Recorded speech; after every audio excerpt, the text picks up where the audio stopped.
All right, hello. Hold on. See what I can do. Can you guys hear me? I can hear myself in the mic. Let me see if I can fix that. Monitor output. Hello.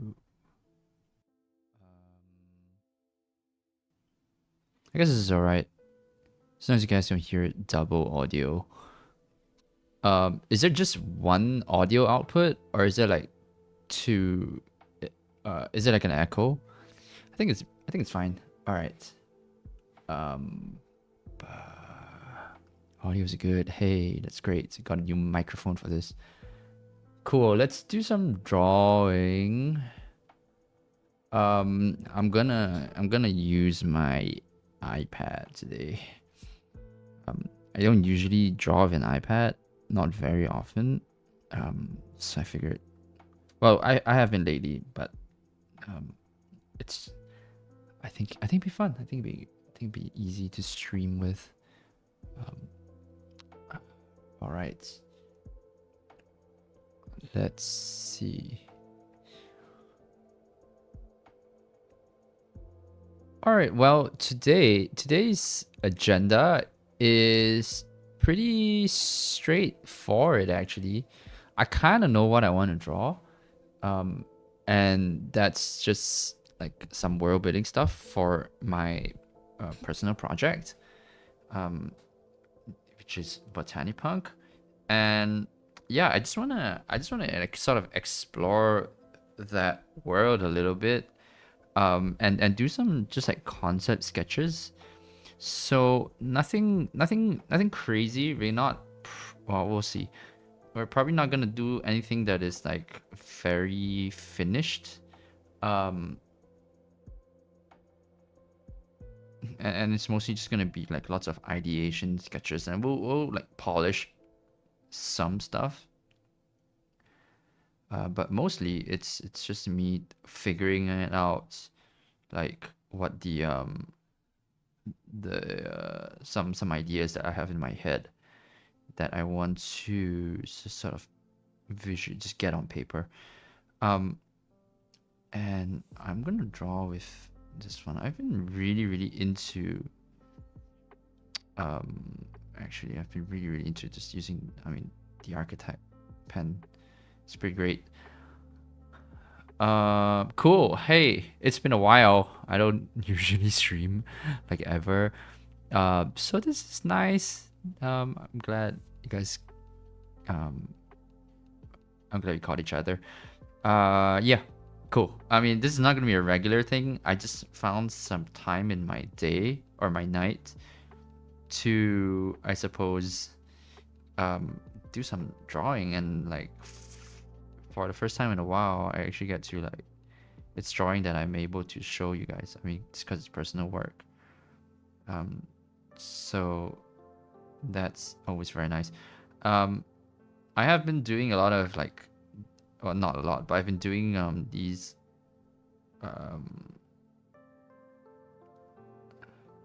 like world building stuff on the Patreon.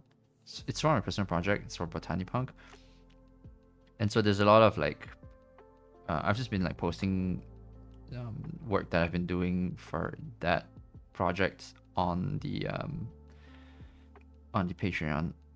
But I figured, I might, why not just share some of that with you guys, and like just show you what my sort of process looks like. So the first thing I wanna sort of like tackle, as far as like ideas are concerned, is this idea of you people sort of like genetically augmenting themselves with like with plant matter. So sort of like GMOs, but the GMOing themselves. And I wanna just sort of figure out what that looks like when you blend like a person and a plant together, and make it look kind of like in a way that looks visually interesting, and not look like the mushroom men from The Last of Us. So I'm trying to figure that part out. So this would just be a lot of like scribbling and me just like sort of thinking about shapes and the ideas behind the designs rather than the actual execution of it. And yeah, I mean, feel free to ask me anything you want as I'm working on this. Have you ever published anything? I have not. I have been in some published works as a guest artist or whatever, but I've never personally published anything. Nothing physical.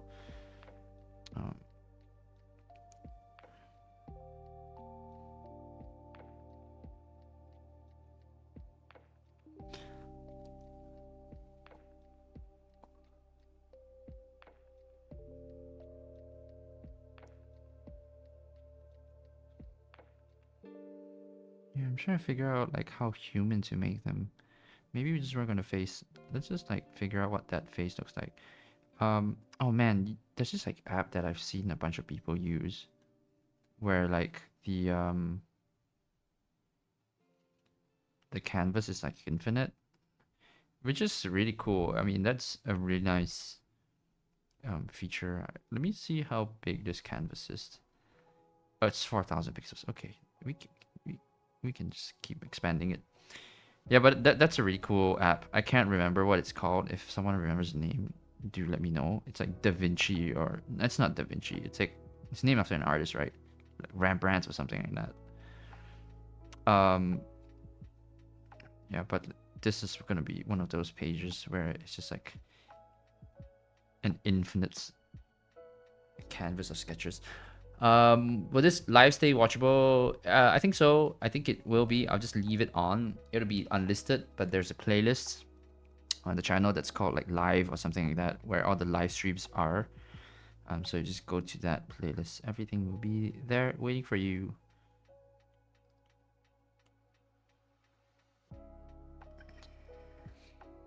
How long have you been drawing? I've been drawing for like a long time, 10 years. Leonardo, is that what it's called? Yeah, I figured it was one of those. But it's the one where you can like, just keep zooming out, and then like that like infinite canvas thing just keeps going and going. It's cool. Do you use Photoshop for professional work? Yeah, that and Clip Studio Paint. I use Clip Studio Paint a lot for line art. I think it's fantastic for that. I think Photoshop is a horrible line art tool, but it's just what most people are used to nowadays. It's still good for painting and some other stuff. I think it has its uses, but Clip Studio Paint I've been using a lot more often lately. Let's just figure out the head. I think what I want to do is, I don't like this like bulbous like plants like petals coming out. It just feels a little too literal for me. I want to do like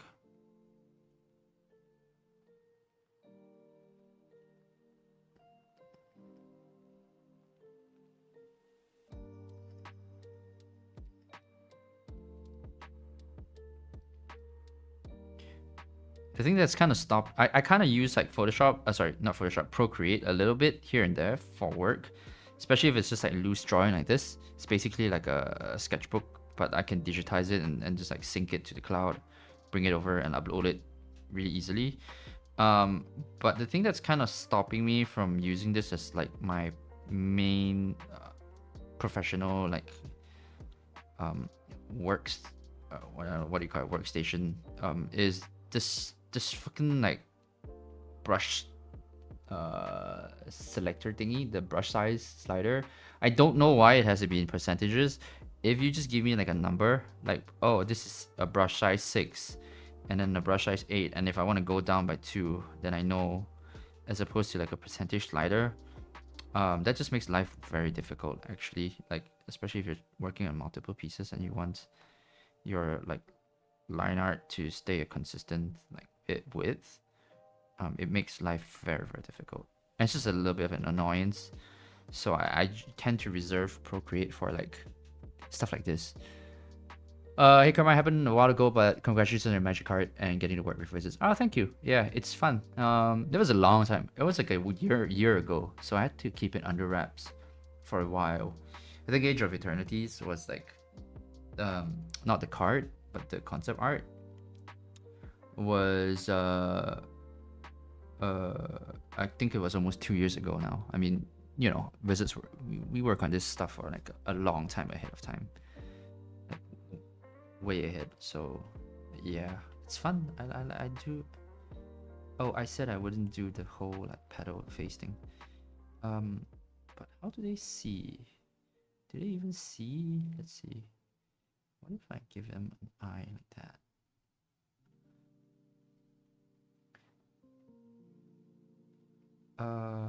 This is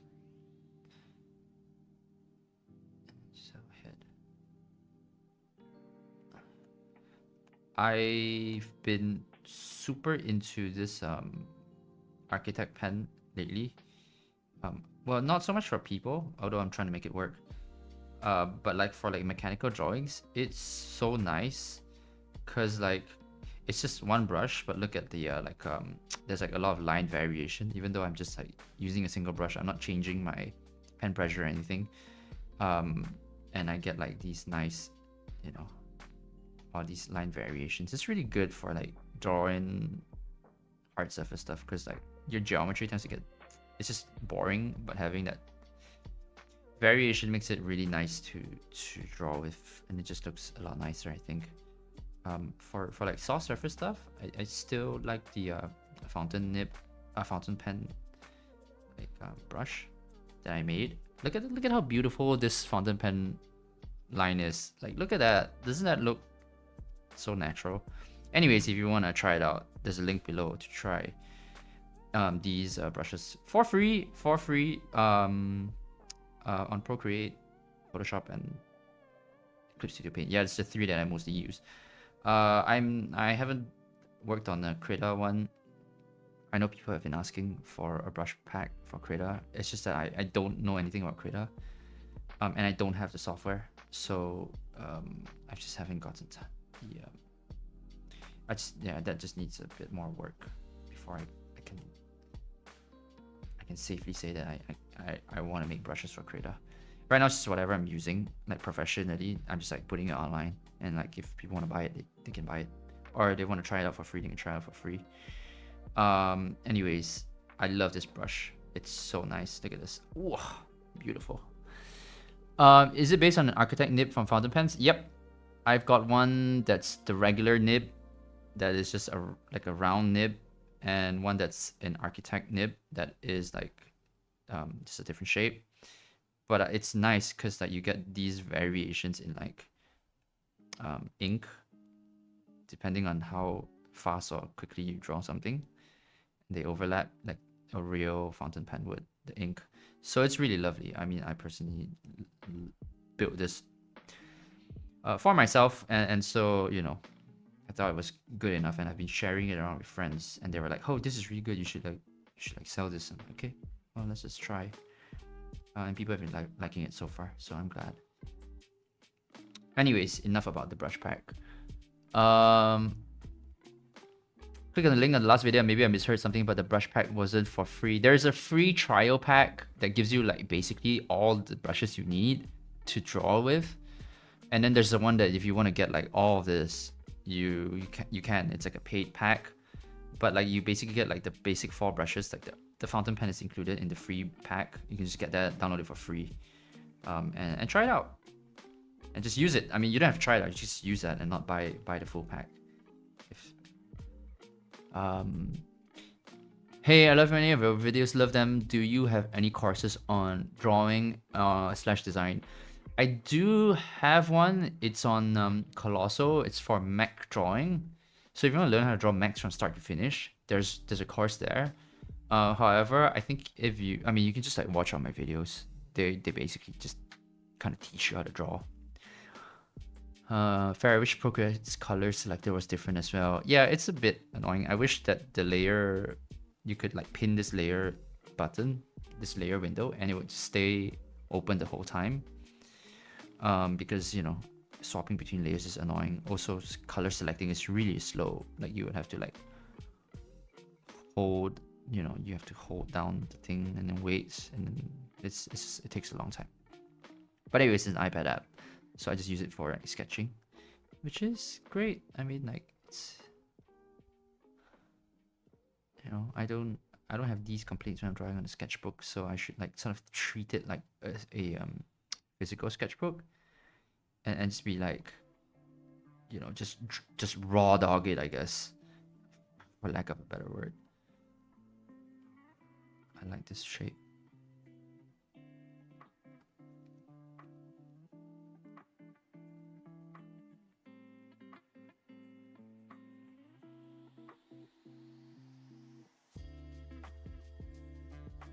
Also, try not to erase when I sketch, because the sort of like temptation with digital is that you kind of can erase and then draw and then erase because it doesn't look good, and then draw, and then sort of like you end up kind of stuck in like this loop where you're noodling a lot. I find it more helpful to just like leave stuff as is. Like if it's a mistake, it's a mistake. If it's like, you know, not what you want, then you can just draw over it or work around it. This head, however, is butt ugly, so I'm just gonna get rid of it entirely. Yeah.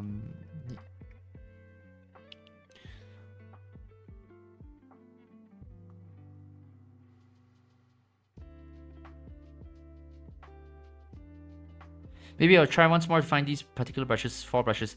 Yeah, I think there's a link in the description of the stream. Like if you just click on it, there's like a link, and it just goes to like the freebie page. It's right there. It's like it literally says freebie on the page in the top menu. But yeah, I think there is a link. Like right here.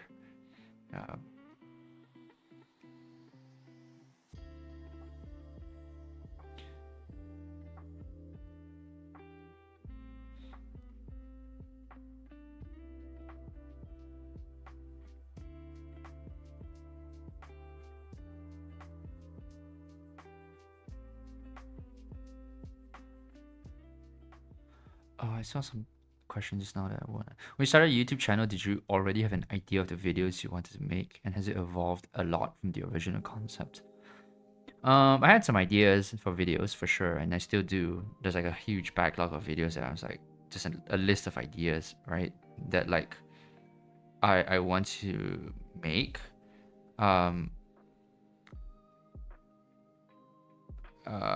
So always some idea somewhere. It's just whether I have time, the time and like the resources to do it. A lot of it's just mostly a time constraint thing.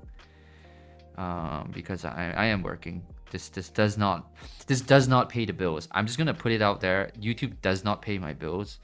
Not really. I still work a day job as a concept artist, as you've seen, and an artist in some, you know, whatever, professionally. So that's where most of my time goes. Second part of the question was, has it evolved a lot from the original concept? Not really either. It's just like whatever I think is interesting about art at the time. This doesn't really look like a face, does it? Oh, maybe actually. You know what? I said I wasn't gonna erase anything, and I'm gonna stick to my word. It's just whatever I find interesting at the time. Regarding art, so like, I guess in that sense, it hasn't changed a lot. And it's kind of like the base premise of the channel is like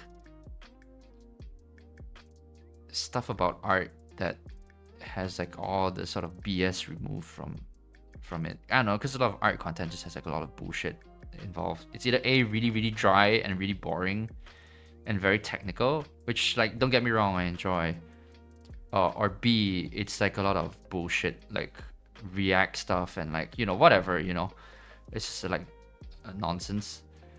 And so I was like, okay, why don't we just find the sort of middle ground in between that, where it's like, you know, it's entertaining, but it's also like informative and technical and interesting.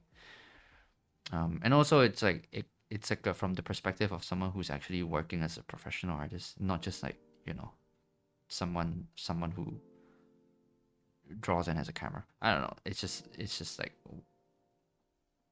stuff that I wasn't seeing online in regards to like art content.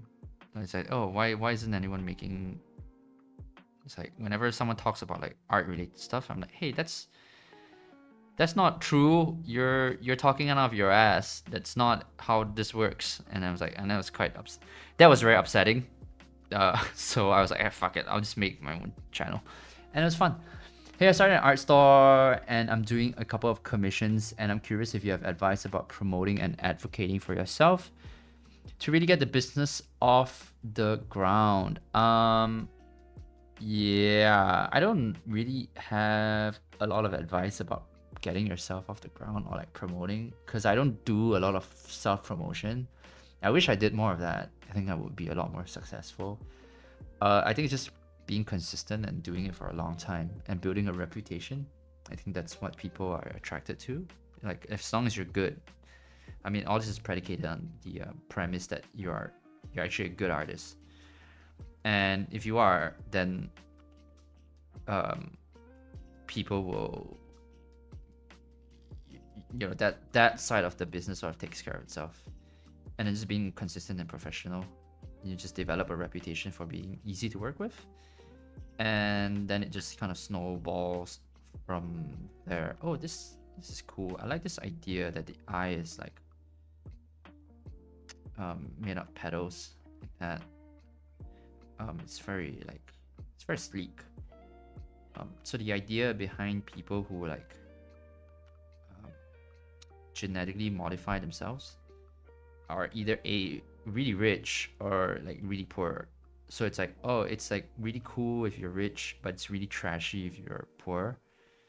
So like, I guess like the people who are like rich, and like the people from the upper class, their sort of genetic modifications are like really sleek and like just like kind of like cool and fashionable. Whereas like the people from like the lower class, when they get genetic modifications, it's less attractive. Like it's like ugly and weird and like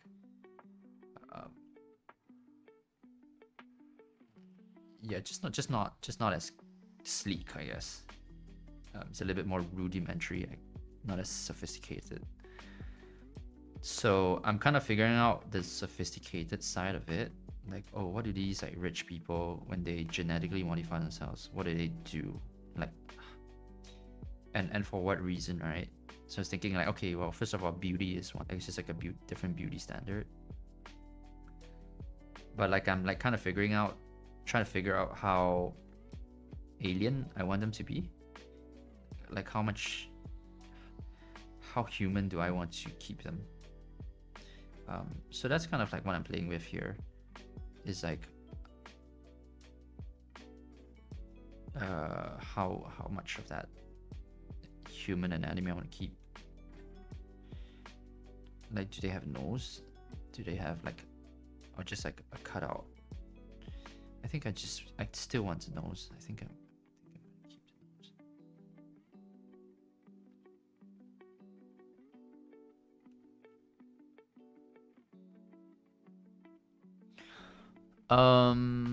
Working with black gel pen really boosts up my skills. Traditionally, erasing slows down so much. Yep, it kind of does. You kind of have to just like suck it up. I haven't drawn digitally in a long time, and muscle memory on using a Wacom pen is very bad. Is there any kind of thing you would recommend to kind of rebuild that skill for someone used to drawing on paper? Yeah, I think you just have to suck it up. It'll come back. I mean, a lot of people just like can't get over that hump of like the sort of like motor skill it takes to use a Wacom, like one of those like pen tablets that don't have a screen. And I think like it just takes a little bit of getting used to, and then you just have to suck at it for like a couple of days, a week maybe, and then you get used to it really quickly. No, there's no getting around it. I think it's my answer. I don't really like the pupils. I think I'm just gonna keep the eyes like that.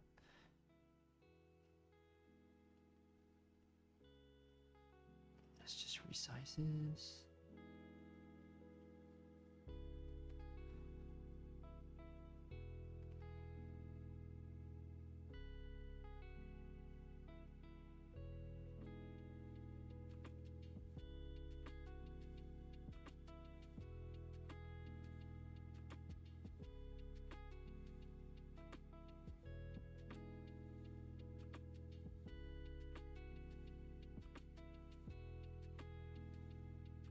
Kind of trying to follow the anatomy of the muscles, maybe. Yeah, that's okay. So this is like an extreme version of genetic enhancement, and then we'll sort of like dial it down for like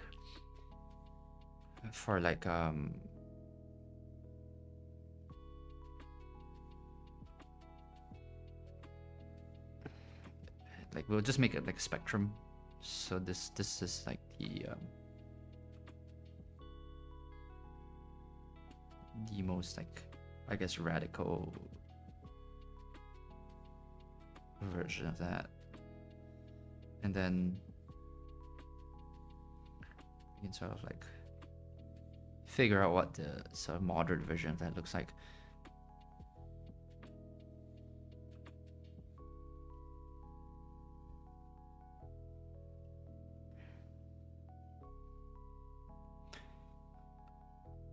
What's the difference between Procreate, Photoshop's Clip Studio Paint options? Are they all ABR? They're not all ABR. Or ABR, yes.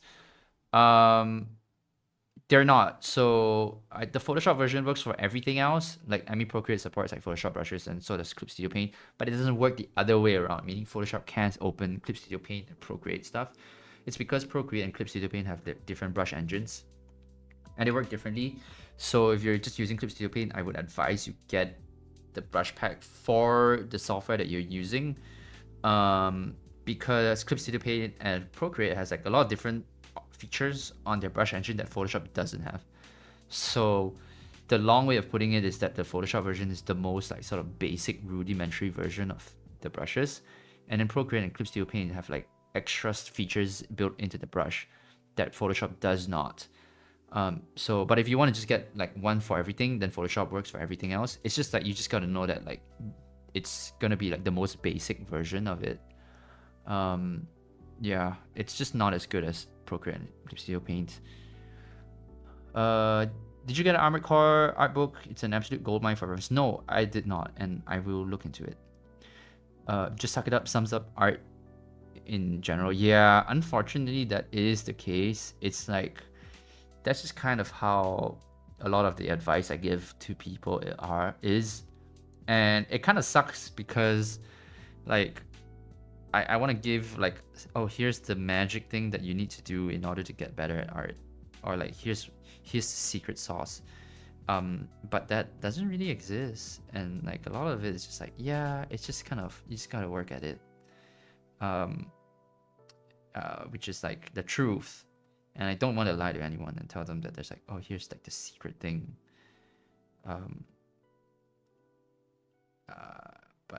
But it does suck to just say like, yeah, that's just the way it is. Yeah, it kind of just sucks. You just kind of do it, you know.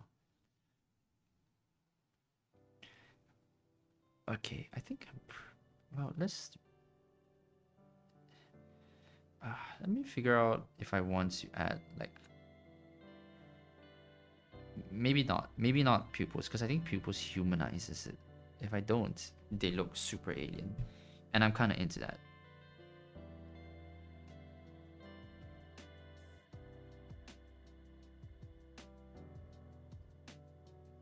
Right, that's good. I do like that. Let's move this up here, and let's just push all this to the left. And then we'll figure out like what like a normal person looks like. Do you ever design something super detailed and regret it when you have to draw the same thing for a second time from a different angle? Yep, all the time. All the damn time. It happens way too often. I'm working on a short film and I designed a mech that is way too complicated. And also like a bunch of stuff that is like too complicated. So I hate myself for doing it. It does happen. Sometimes you just gotta, again, suck it up. You know, the complicated thing looks cool.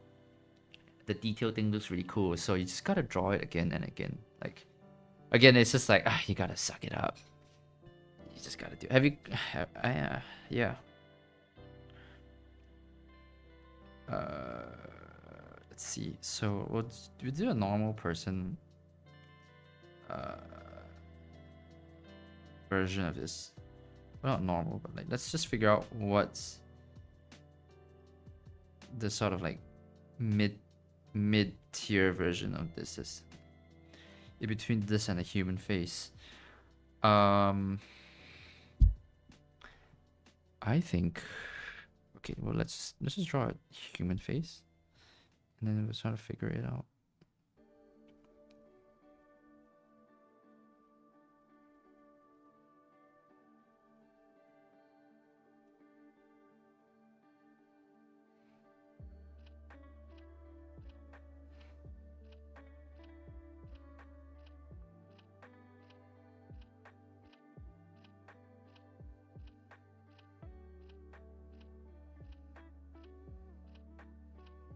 Maybe it goes around the head like that.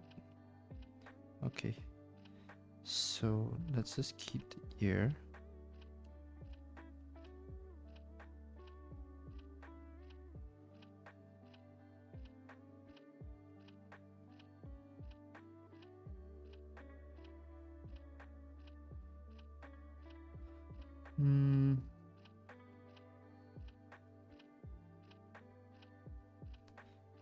Apple Pencil's dying.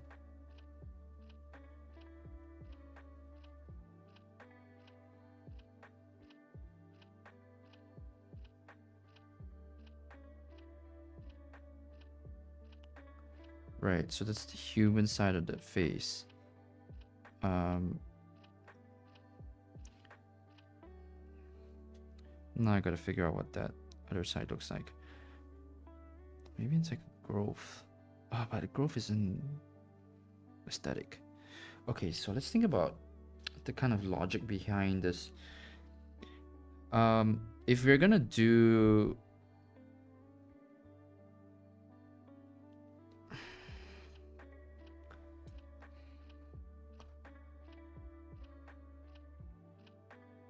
like thinking like a plastic surgeon and like I guess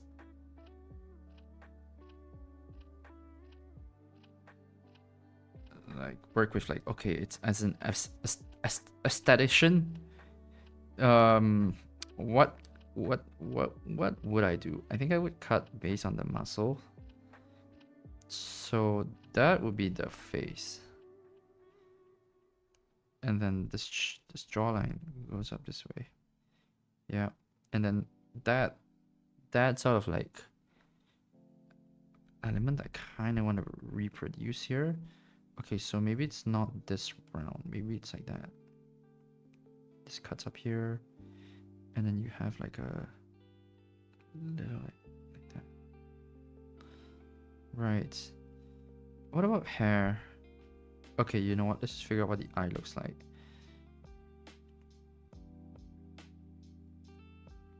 So I think I want a normal looking eye.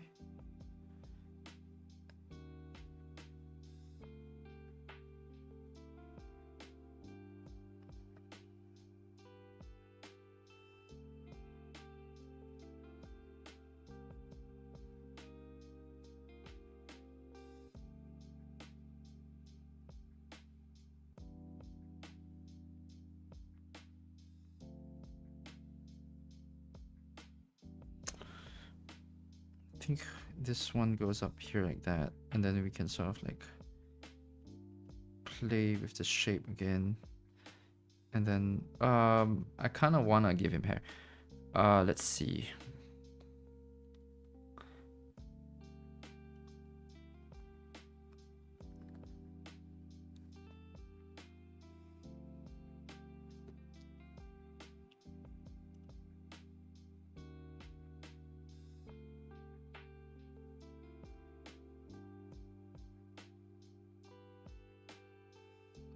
All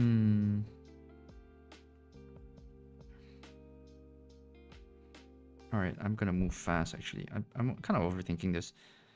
I think probably like something like that. Maybe we'll see. Maybe this eye doesn't get a pupil.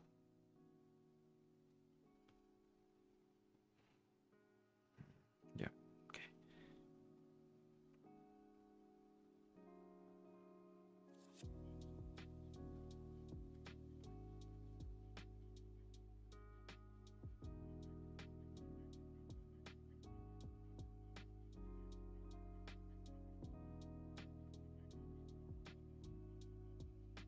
And then I think just a normal hairline.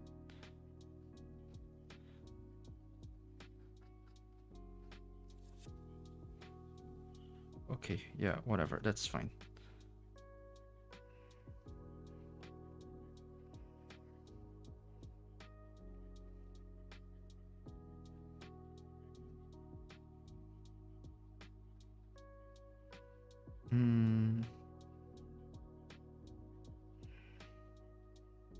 Let's do another iteration of this. So I think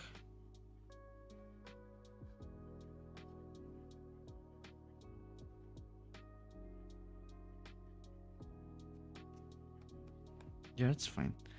That's kind of cool that these two people exist in the same world.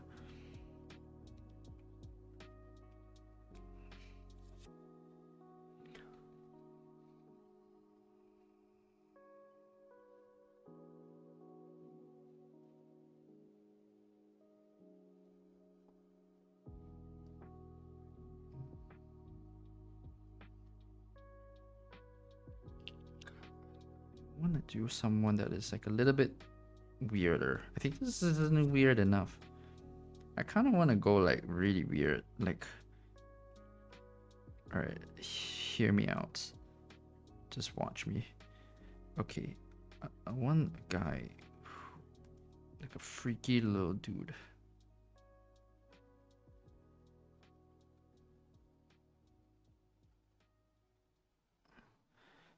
And he's got a weird nose. Actually, yeah, I kind of like this nose. Let's do this one.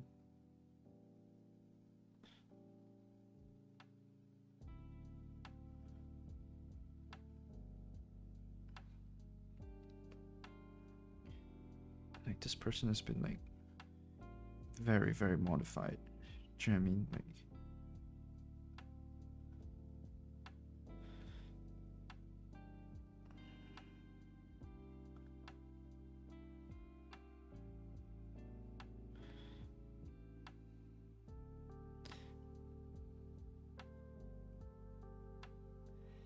thinking about like giving this person like a weird like I don't know, like a non-human body. Oh, 10% on my Apple Pencil. We'll take a break when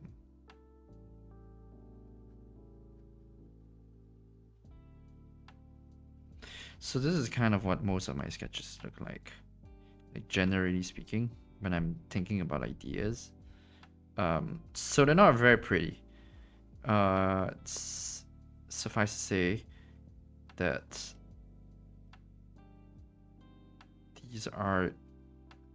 these tend to be, I don't know, I just keep these to myself. But I'll show you what that looks like. And like that's, I usually just keep, I mean, these are just mainly for purely for the idea alone and have nothing to do with like, you know, I'm not paying attention to the fidelity of the drawing or the quality or anything like that. It's just like, oh, is this a cool idea? So here's like some sort of like weird, I guess this kind of looks like the Baron Harkonnen. Oh, check this out. I have this like shader that like does all the shading for me. So I built like this shading pen. I think medium is better. That like basically I don't have to, yeah. It's great. Check this out. I can just like cross hatch without actually cross hatching. It's fantastic. I love this brush so much. So I built this because I got like super lazy having to like cross hatch all my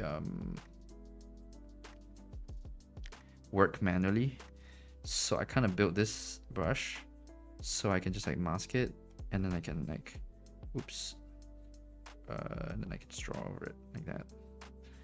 And it basically does all the hatching for me. It's really cool. Like, check this out. Ah, so beautiful. But of course, I do love going in and just like doing a little bit of that on my own. Just cleaning it up. It's great, isn't it? So I want kind of like maybe it's like a floating, yeah, floating baby man kind of. Floating baby man is kind of overdone. I do like the shape of this head. I like the idea that their head is sort of like melted into the back of their spine. So it's kind of like that.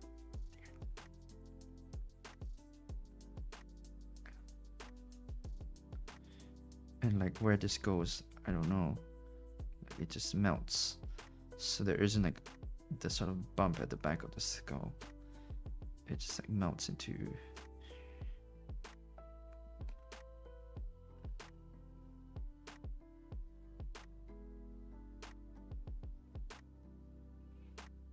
Wondering what the nose look situation is like. If I should just give them all like high noses. Yeah, like a really pronounced nose.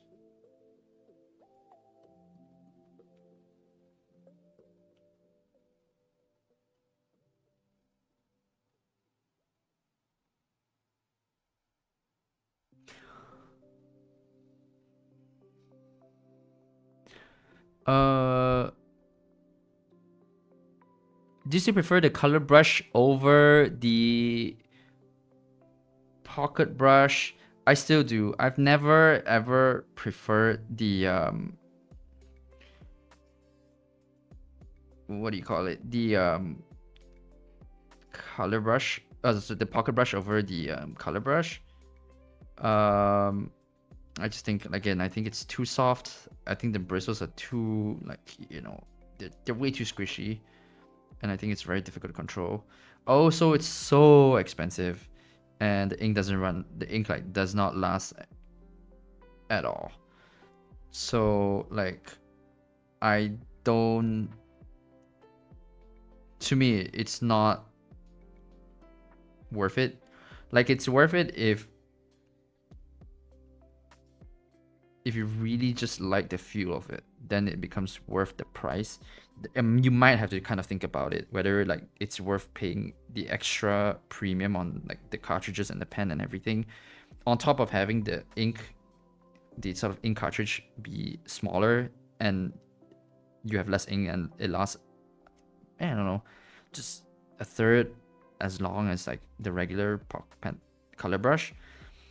So it has to be like really, really good for you. Like, it has to be super worth it in order for you to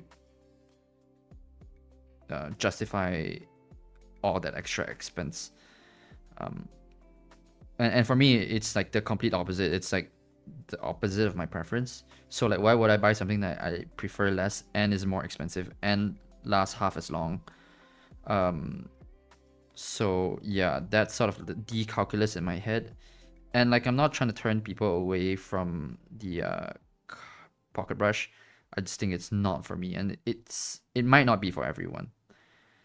Cause like, it's like, oh, it's the Kim Jong-gi brush. It's like what all the like you know, crazy good brush pen artists use. I think Peter Han uses it. I don't know, a bunch of people use it. So it's like, oh, it's the one that you should be using in order to, like, you know, it's the good one.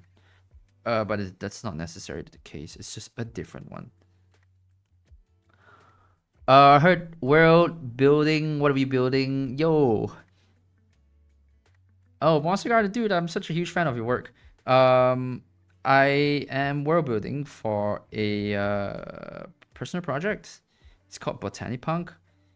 And I'm trying to figure out what genetically modified people look like in this world.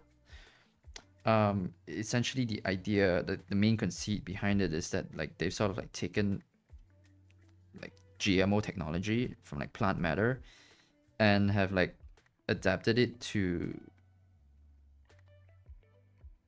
basically genetically modify all life forms, including technology. So I'm trying to figure out what that looks like when um, a person sort of like genetically modifies themselves with plants for aesthetic purposes mostly. And it's like sci-fi, so it has to be like sleek, and it's not like a fantasy kind of like ant world or like I'm trying to sort of figure out. I'm trying to not fall into the trap of having them look like dryads or naiads. I don't know. Like yeah, like basically wood elves or like wood spirits. And just have them still look like basically cyborgs. So I'm kind of working on that.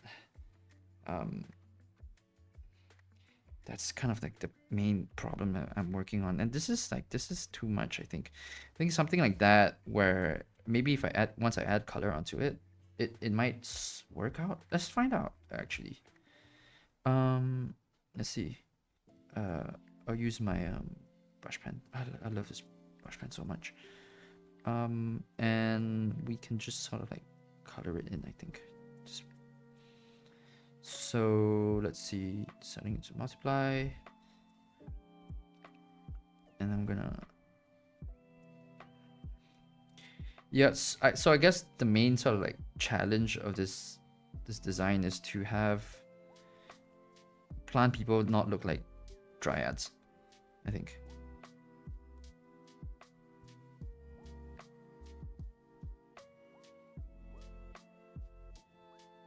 Oh, am I using the feathered version? No, no, it's okay.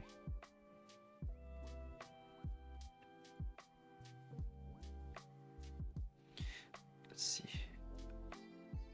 There we go. Set the brush setting.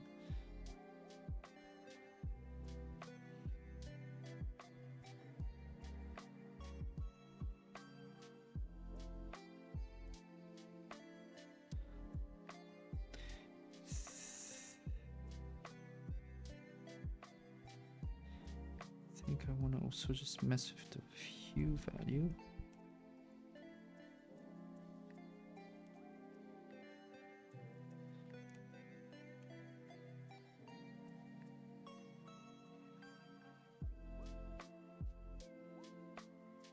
Yeah.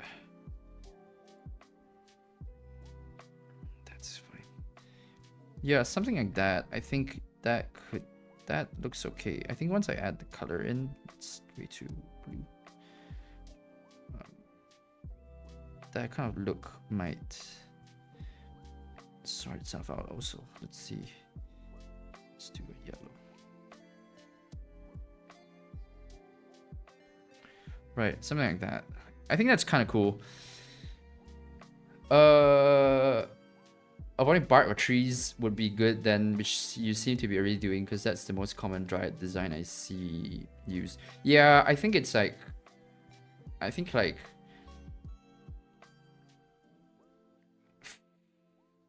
Just thinking of it from like a storytelling perspective, like I guess bark isn't the most aesthetically pleasing material as far as like the spectrum of like plant materials you can use. So like things like flower petals, or like trying to think of like what other yeah, like stuff like that, like flower petals and like this like delicate lacy material would be what I associate with like being more aesthetically pleasing. So that's like kind of where I'm headed as far as like what I'm thinking of. And then we'll see, like, you know, there's all sorts of stuff I could do with it. Like lichen, I've been looking at a lot of lichen, looking at a lot of like just like fungi. There's a lot of really cool materials there, like those like there's like bioluminescent stuff too. But like that's kind of the starting building block of it. And yeah, and like having it not stray into that fantasy realm is kind of like super important to me. And like, you know, the bark stuff can come in later in like different parts of the world. So like I think like maybe like poorer people would use like stuff like grass or moss or bark, as opposed to like more expensive materials like flower petals and things like that. That's all like the visual association I'm building. At least that's what I'm thinking. All right, let's see. Is this a new layer?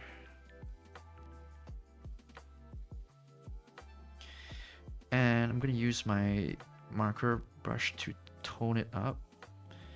By the way, this like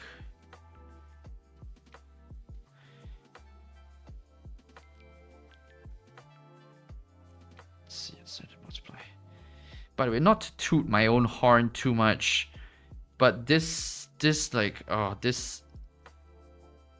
this marker is like insane. I love this marker so much for like shading. It's just got like all the right textures, you know.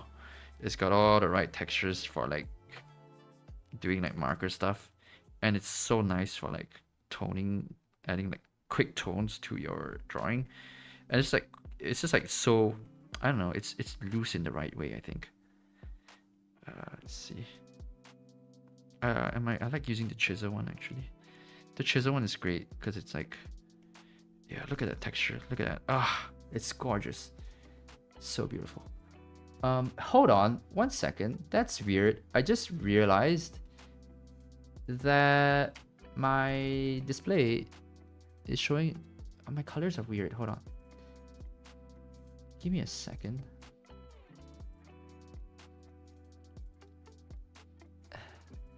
That is so odd. My colors aren't showing on stream. It's like white. That's really weird. That's so strange. Huh. I wonder why that is. Let's figure it out.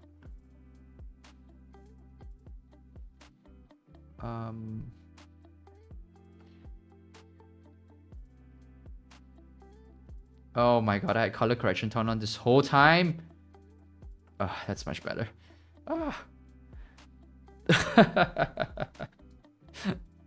Alright, I just looked up at my monitor and I was like, wait, that's not what's happening on my screen. Anyways.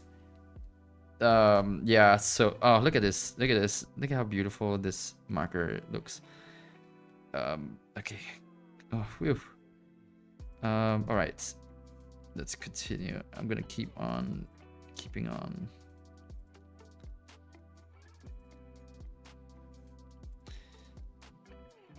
But yeah, how good is this marker for toning stuff, huh?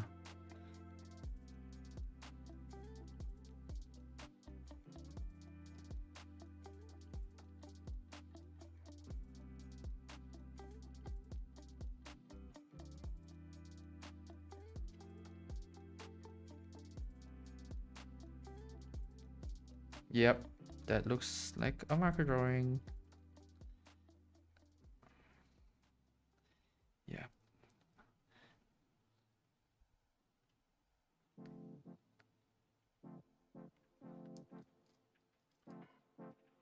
Alright, I'm just gonna group these together. Let's see. Alright, cool, whatever. Yeah, something like that. I think it's like a cool. This is a cool look. It's like alien enough that it looks alien, I guess. And then like a person can have like the half thing, like a not a person. They're all people, but like, you know, something in the middle. So you could have like some touches of like that material over skin. I think that's pretty good. Where was I? Okay, let's go back to Drawin with the fountain pen. Okay, cool. Yeah, this is really cool too. I like this one too. I think it's got something going for it. So that's like a really extreme version. And like I think slowly over time, that like back of the neck would merge with the spine, because maybe, I don't know, like that genetic modification comes out from the spine. It comes out, and that's where it like sort of like emerges, and so the head is trying to like form a connection to that back part. So the spinal cord slowly like migrates towards the back of their more. Yeah. Has the new Procreate update come in yet? I have no idea.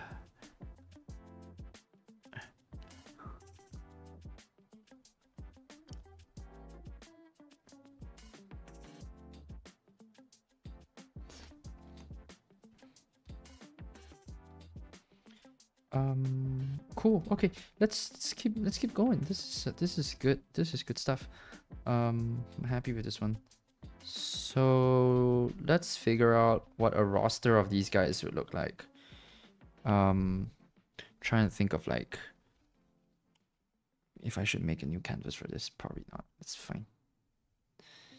So let's see.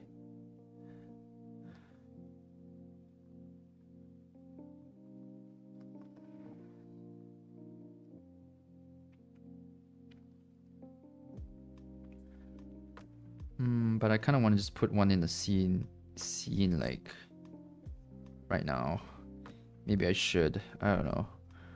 I'm kind of itching to draw some story, telling stuff. I mean, I have a bunch of like costumes already designed, I think. Let me make a new canvas, maybe.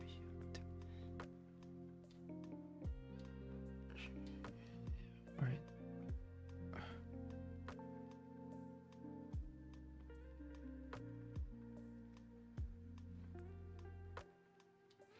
So if their head is merged to the back, their skull kind of looks like that.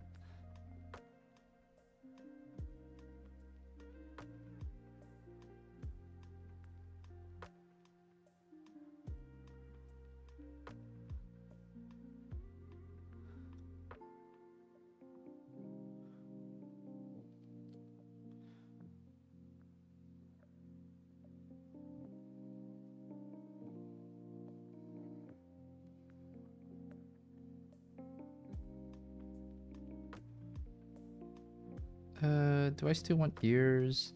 Yeah, ears are cool. I like having ears on characters.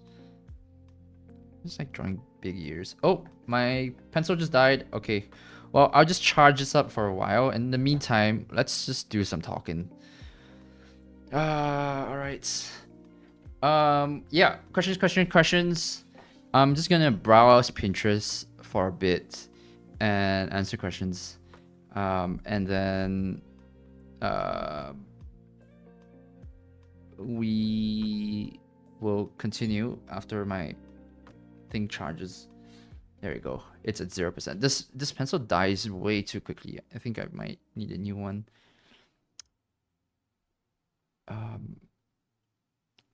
Gonna go look at my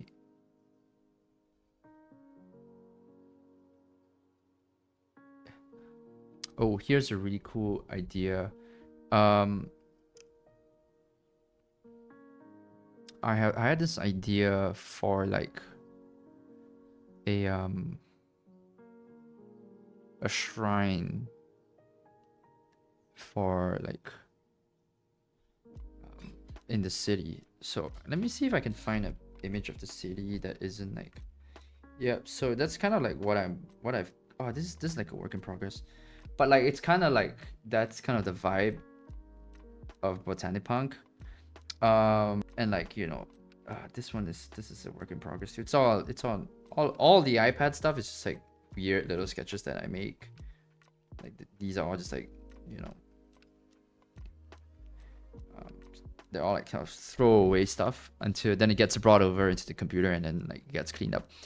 But I had the idea of like a shrine that contained like one of these guys that they sort of pray to, but it's like actually a real person in there. But nobody knows it. It's just like this person has like genetically modified themselves so much that they turn basically into a plant. And it's like just a still, and then they just sort of like build a temple around this person, like a shrine, and over time like people just forgot that there was a real person. So I might actually make that piece. We might just do that once my pencil gets charged up. I don't have a webcam.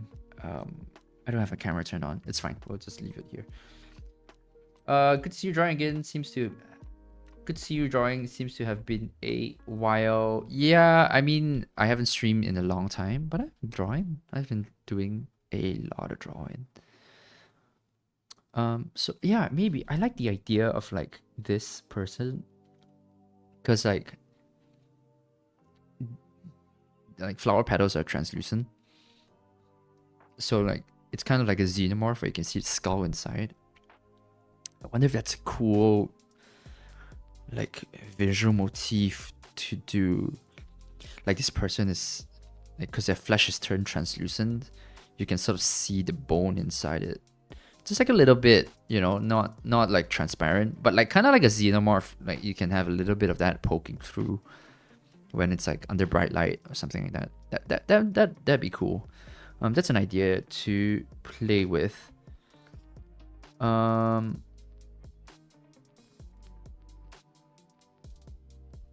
Yeah, we'll think about it.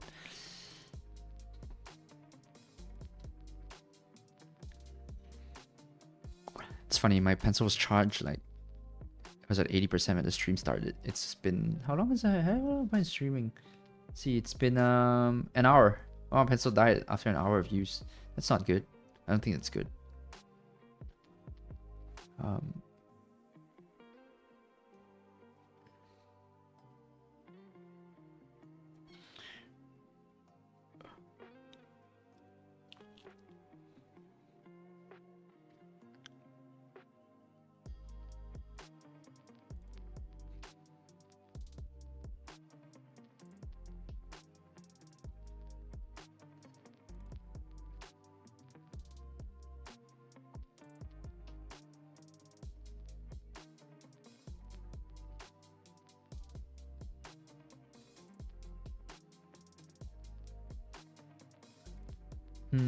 Let's see.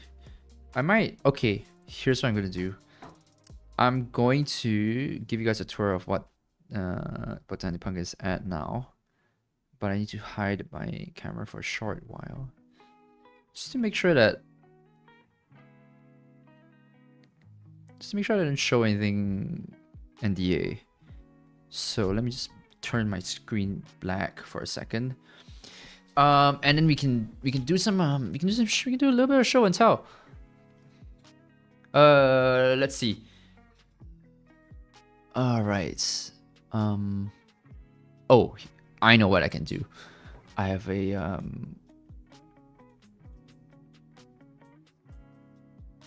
let's see.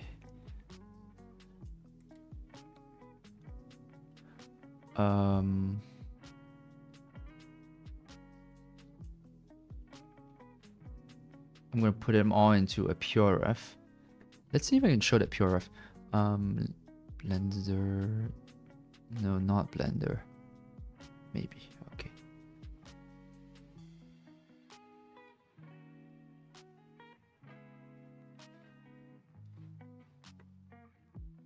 Ooh, that's bad. Let's see.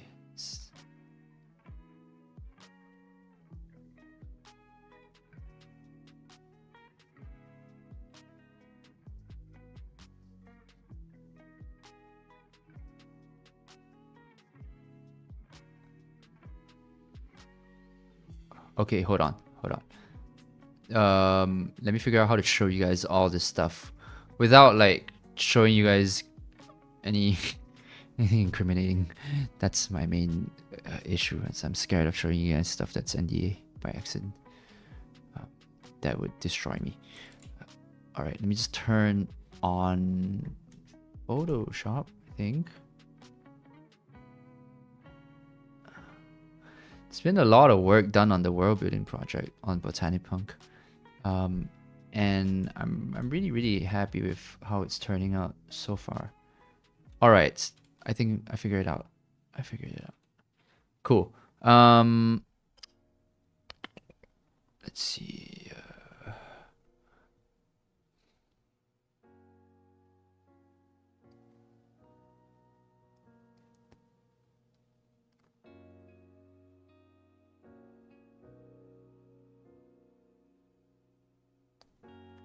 Yeah, okay. There we go. Okay, so here's like kind of like the latest piece that I've done. And it's exploring sort of the main city. The city is called Iris. And let me just turn this to black. It's a lot nicer this way. Yeah, so that's the I've been doing some exploration into like what the city looks like. There's a little bit of that, like I've just been kind of like working through what the world looks like. And the idea essentially, and as I've said before, is like a lot of this is like a lot of the technology, even architecture, the sort of like world is has been like genetically modified using like plant matter. And so like there's like it's sort of like solar punky, where you know these plants have like overgrown and never gotten like huge. They've turned like massive. And so that's like kind of the aesthetic of the city. And I'm still figuring it out. Not all of it is like super successful. I'll show you one that isn't as successful. And it's this one here. Like I was like figuring out what the city looks like. I don't think this is what the final design looks like, but it was just like, oh, okay, well, what if like there's like these like mycelium, or like not mycelium, but these like cellulose, like I don't know what you call them, like tarps, sheets that like cover the city for like the city to like photosynthesize, something like that. But I figured out a better layout for the city. But that's kind of like the process. There's also stuff like this where like I mean, my God, I've put there's a lot of pieces. Yeah, like these are like exploratory sketches of like, oh, what happens if like this world gets overrun with plants? Well, we would like probably turn them into like tech, right? We would like we would experiment with it and see how we could use stuff like this for like our personal gain. Yeah, there's a bunch of like just loose sketches. Oh no, these aren't loose. I apologize. Sketches. And like, you know, there's like people who go out into the world and harvest stuff and explore. So like this is like a pollen harvesting, where you would collect genetic material out in the wild. And like out in the wild, there's like all these sorts of like weird creatures that live outside. And I haven't figured that part out yet. But that's kind of where, you know, think of it as like outside the city walls. Kind of like in, God, what's that anime called? Attack on Titan, where there's like danger outside. And so these people go outside to collect pollen, which is like the genetic building block for all the technology that we are seeing. So that's kind of like the city. And then we there's like tech stuff, which is like let's see, these are like the big ones. So I'm working on like with like tech. It's what the tech of the city looks like, the world looks like. So it's like kind of like all relatively consistent, I think. It's all like translucent and weird and like sort of organic, but not really. And then there's like let's see. Oh man, these are like the very first sketches. Then there's like some character stuff. I really like this guy, by the way. Where, you know, there's like power armor. Of course, there's power armor. I love me some mechs.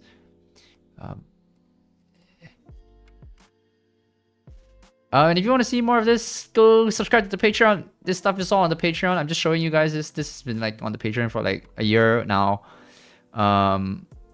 And yeah, I've just been like exploring and posting work on there. So these are like what normal people look like, but that's like kind of the fashion of the world. And let's see what else. I like these guys too. So that's kind of, again, and harvest stuff. And then there's like other characters, more prominent characters, like the maidens, which are the sort of like rulers of this world. Man, it's nice. I haven't seen them put together all like this on a canvas. And I'm happy to say I'm kind of happy with the way this is turning out. It's kind of cool, no?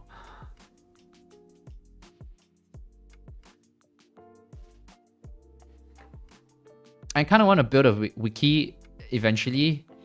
So yeah, I mean, that's something that I'm kind of sort of working towards. But a wiki requires like words, and I need to do a lot of writing, which I'm working on. There's a bunch of writing that I've done. That just needs to be organized into like a sort of wiki that people can just click around and look at. But first of all, just a lot more art that needs to be done. Like lots more art.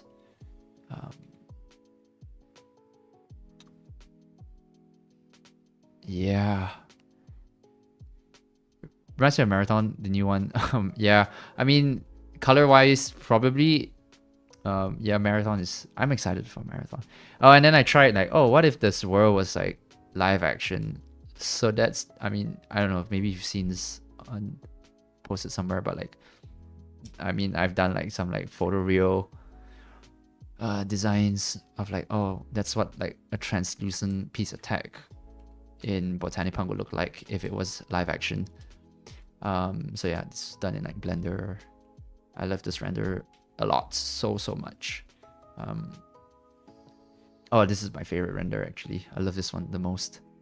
Yeah, look at that material. So yeah, the kind of world is like, that's kind of what it looks like. And I'm figuring it out as I go. But I like these colors. I like these like sort of like translucent purpley colors. I think it's very floral. But again, like I want to explore every facet of like that floral aesthetic. So even here it's like warmish tones. This is like a little bit more weird and I don't know, Mobius-esque, I hope. And I'm just trying to figure out what the architecture of the space looks like for now.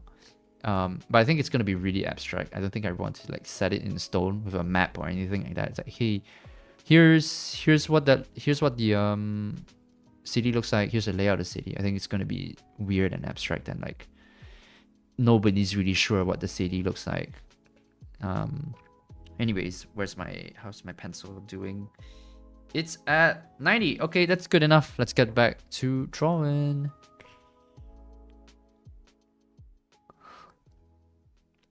I recommend Figma or similar programs. Yeah. It's really good, giant, easily added on canvas where you can put text and images. I use Figma and yet satisfied to see entries about the world all next to each other on a giant canvas. Yeah, I mean, I have one. I just use Pure Ref, although that's like local, and not not publicly available. But I really do want to like use like a wiki site to like build it into like a proper like accessible page where people can click around and look at stuff. But yeah, right now everything's on PureRef, which is incredibly massive. Like file wise, it's really heavy, and it's also just, it is local. And there's a lot of like weird references in it too, and like that's just like for me personally. But Figma is so great. I wish I didn't have to learn Figma. I want to live in a world where I never have to ever learn Figma, because if I do, that means that I'm working somewhere where I have to learn Figma. And I don't like the implications of that. Alright. Okay, cool. Let's kind of explore that shrine idea. I think I might just use this canvas. I don't hate the dimension of it. I think the aspect ratio is fine. So why don't I just draw over this? Okay, let's do. Am I gonna get lazy and not do thumbnails? I think I'm gonna not do thumbnails.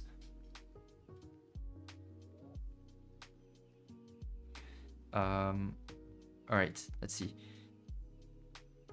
Oh, so like when I'm doing the sketches, I love using the ballpoint pen. Ballpoint pen is really good sketching brush.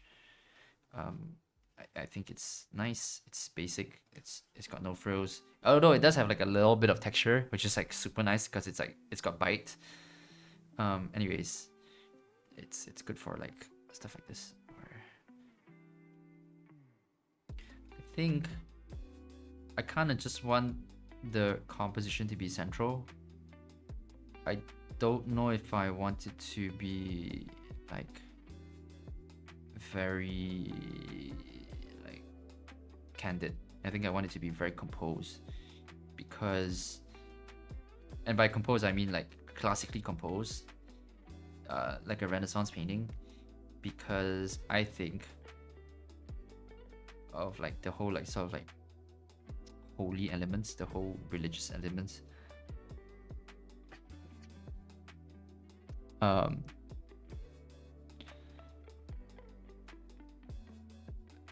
Because of that, I need to like, you know, there's a lot of symmetry involved. I might just turn on symmetry. Hey, you know what? No, let's not turn on symmetry. I think not having symmetry is good. Having something just be slightly off. So I'm thinking about how that pose looks like. If I want it to be like in the classic lotus pose, the shrine, or not. Right, like that, and then there's like a shrine here, and then people sort of like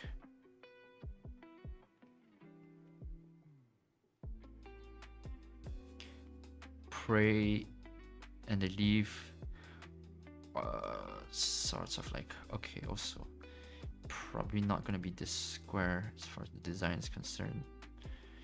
So that's kind of like this is like my process, where it is so loose and rough at the start that I have to apologize for even subjecting you to the visual experience of looking at something like this, where I'm just figuring stuff out, and it's like I'm carving out the shapes, and also at the same time working on the composition. Although the composition isn't super complicated. If I'm just gonna do like one of these, then I think it's fine.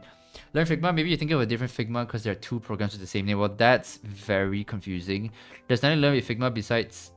There's nothing to learn with the Figma I use besides typing text and making frames. Oh, I was thinking of the Figma for like UI design. I might be wrong then. The Figma that just got sold to Adobe and has like a bunch of AI features in it now. That Figma. I don't actually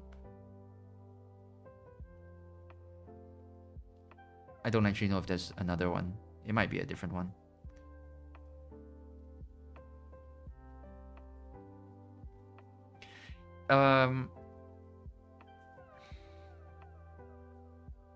You know what?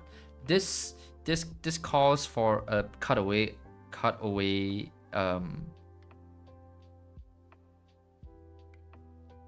composition. So here's what I'm gonna do. Actually, this is perfect. How do I rotate a canvas in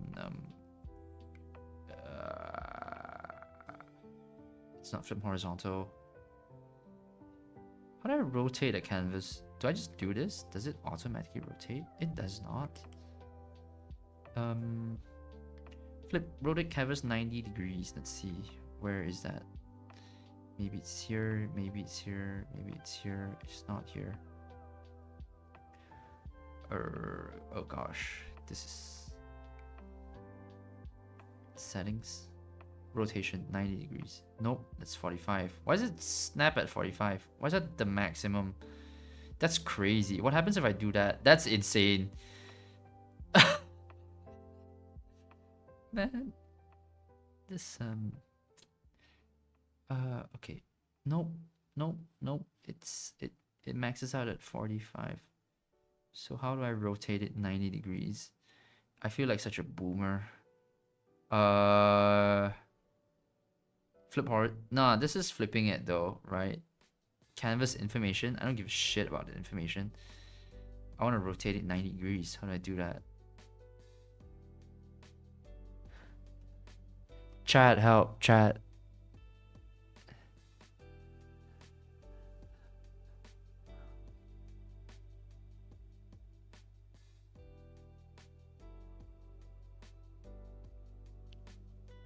Okay, fuck it. This feels so bad. Does this destroy all my other crops too? Oh, okay. Oh, it does. It destroys my drawing when I do that. Let's not do that then. Alright, whatever. Let's just make a new canvas. Fuck it. God, that's so weird. It's whatever.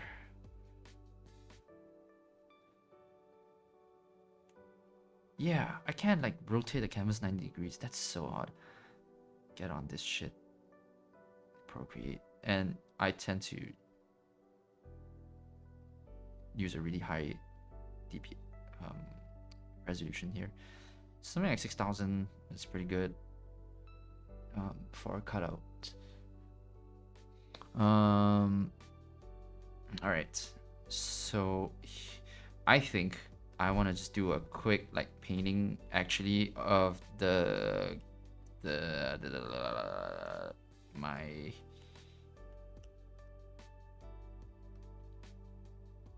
there we go. Okay, that's perfect. I think I don't really want to do a lot of drawing for this. I just want to figure out the shape and cut it out. So yeah, again, I might need to think about, actually I do need to draw. Well, not really, but I need to figure out what perspective I want to use, what camera angle this one. I think a top-down angle is kind of nice. So let's figure out what the shape of this plinth will be, because we're fancy sci-fi, so it can't just be a cube. It needs to be like a weird shape.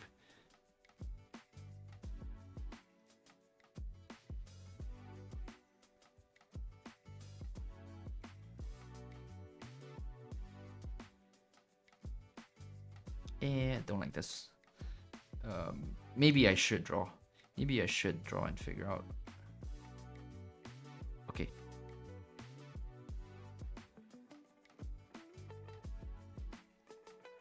Stone plinth. Like that. And then I kind of want to have some... Okay, you know what? Let's figure out where this guy is first. Let's like think about... But then it's just a dude sitting on a cube, which is not interesting. Actually, scale-wise, it's probably like that. Right? That's not as interesting to me. So how can we push this idea? Alright, let's just draw him first.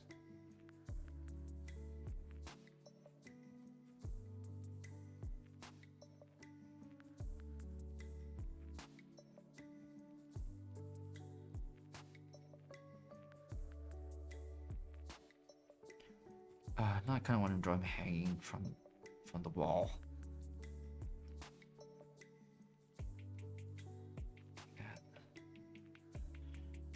Right.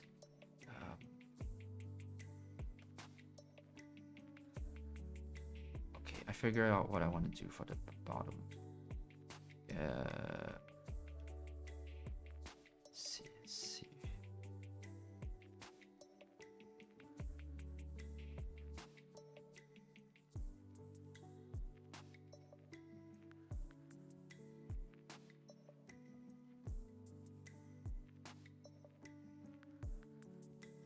Something like that. It's here. Cuts it like that. And then there's a bunch of like candles and whatever down here. that's fine. I don't want to just put him up here. I want him to be like, I've been loving your brush pack. It's fun to see you going live. Thank you. Appreciate it. What's the word building for? It's for a personal project. It's for this thing I'm working on. It's called Botanic Punk. I'm just having fun with the project at the moment. I know what I want to do. I want him to be fused with the plinth. I think that only makes sense. It's the only right decision because he's a plant and he's turning into a thing. So this thing is sort of fusing with him. So I think the meditation pose, the sort of like pose is fine, but I wonder if we can make it more interesting. I wonder if I could like, I kind of want to twist it grotesquely. I kind of want it to be kind of gross. Like this person is twisted in a weird way because they sort of turn into a tree, right? They sort of turn into a tree, and trees twist in ways that like human bodies don't. So I'm kind of thinking about like, oh, what if this person is like, okay, let's just get rid of the plinth for now. I kind of know what the design of the plinth will be. We can just redraw that. I kind of want to figure out what this person's pose is as like a shrine. Yeah, I'm thinking of like doing weird, like gross poses like this. Like it's all the wrong way around. And then this can merge into the actual like plinth itself. Or like, yeah. And then you could have like a base here, and then you have like candles and stuff. And then people put flowers all over this thing here. Like that, right? It's all flowers. But this pose up here is kind of what I'm working on now. It's fine.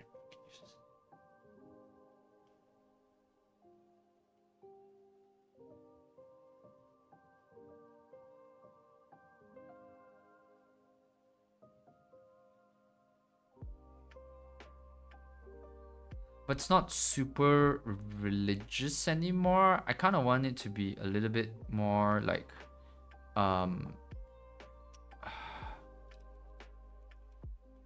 distinguished. I want the pose to be like a distinguished pose, but I don't want to just do the standard like lotus pose. As far as like let me just look at yoga poses.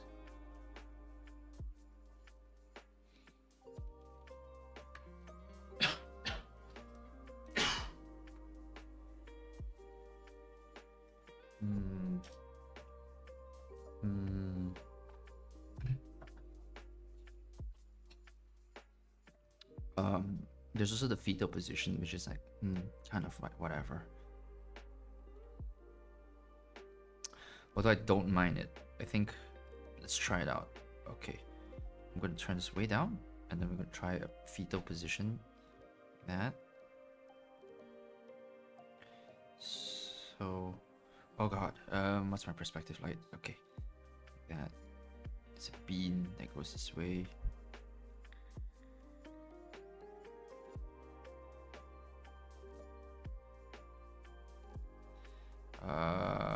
Perspective.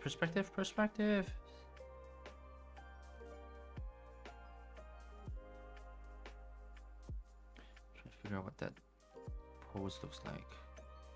Maybe it's like really extreme. That.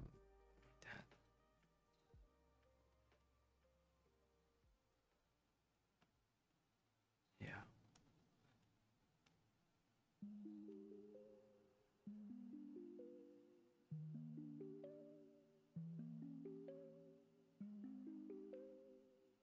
Don't like the head turning towards me too much. Anatomy so hard, anatomy so difficult, anatomy.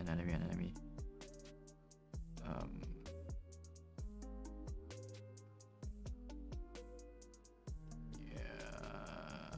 Oh, something like that. And then this person is like combine into the plinth. Okay, that's kind of cool. Let's see if I can make it weirder. Yeah, so it's like that, and then this plinth is like tall and long, and then we got like some weird techie bits down here maybe. Then you got the usual flowers and whatever. But this person is like fused into the thing.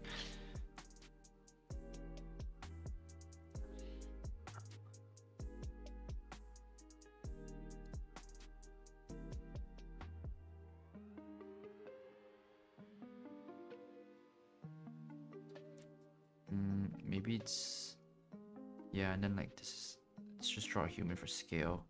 So it's not gonna be like massive. I think a person is like this big, because it's a real person, right? So maybe the scale is like kind of this, like that, or maybe that's the scale, right? So that means that this thing has to be a lot taller. I think I want it to be a little bit more elevated, so it's probably like that.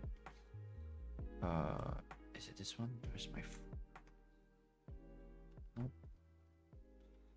Don't I have a blender brush? I do not.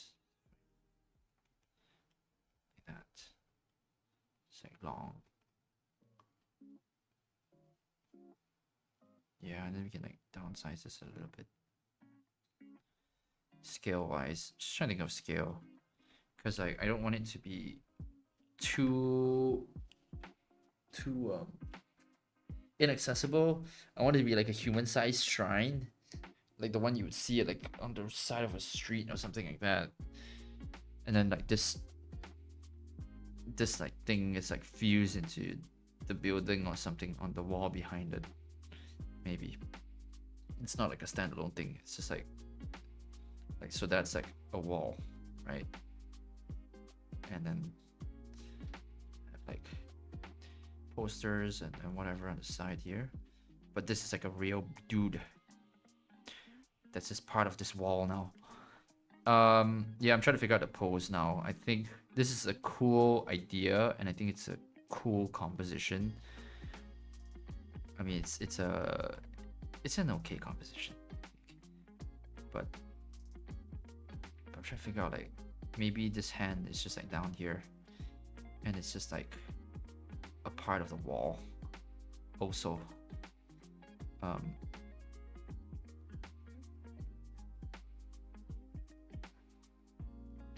Like that. Yeah, okay. I like this idea better. I think the fetal position is a little bit too I don't know, kind of like strange. Kind of like not on the nose, but it's kind of like not, doesn't make sense.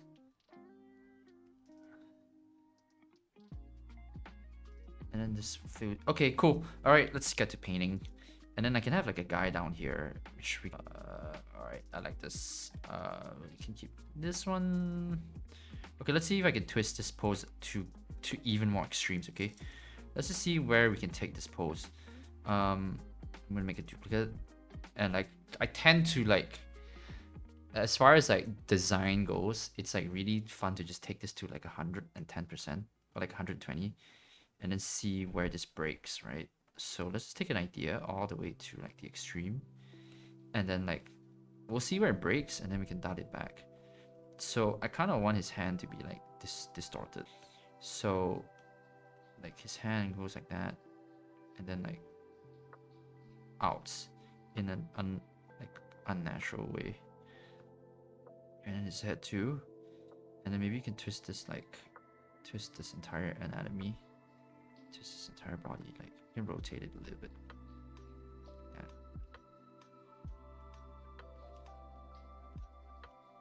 Yeah, so it's kind of like falling over.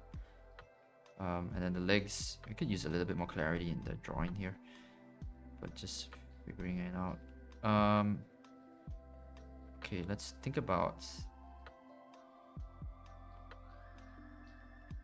this pose here. This leg here could be like this way, that. What about this other hand? Maybe his other arm is like...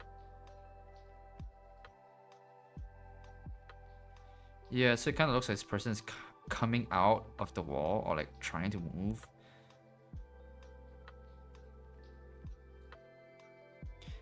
And just like thinking about being stuck in this position for like forever. How uncomfortable would that be? I want to bring his arm across, I think. That. Yeah, I think this pose is much more interesting. Like that. And then his arm just like sort of fuses into the plinth. Because I don't like drawing hands. This one is like that. Okay, I don't mind the head shape.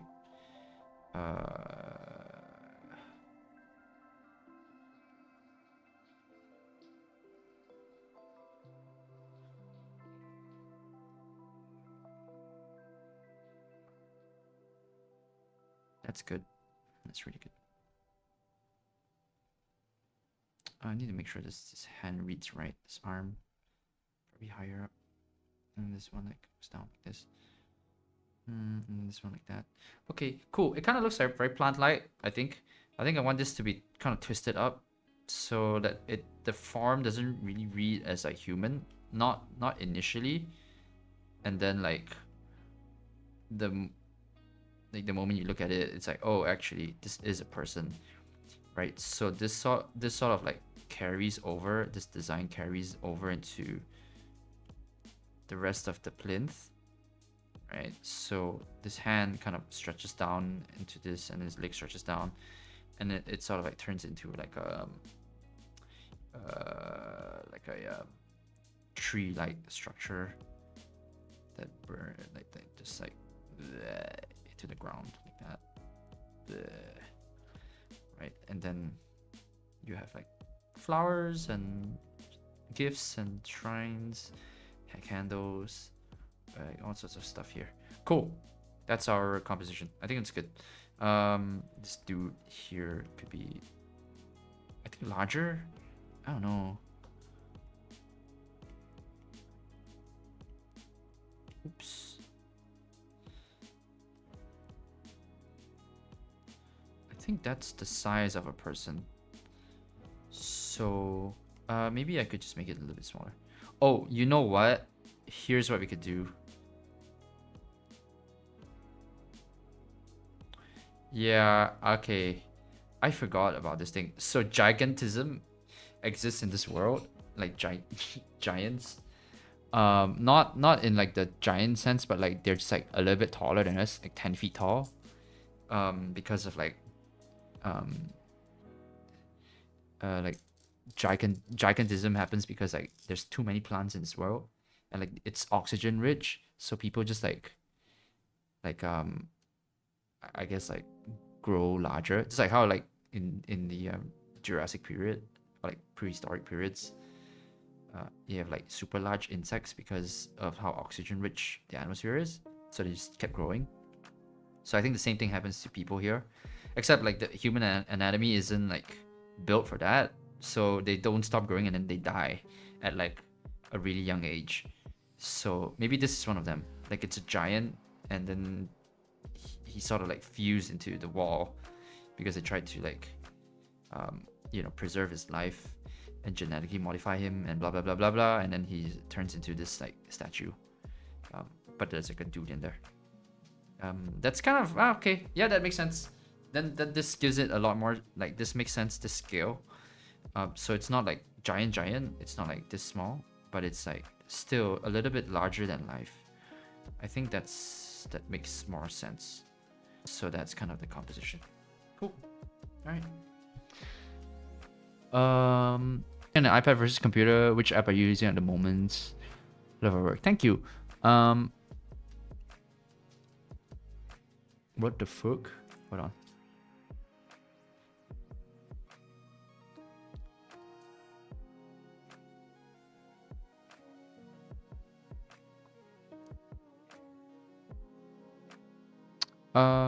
Did my videos drop out?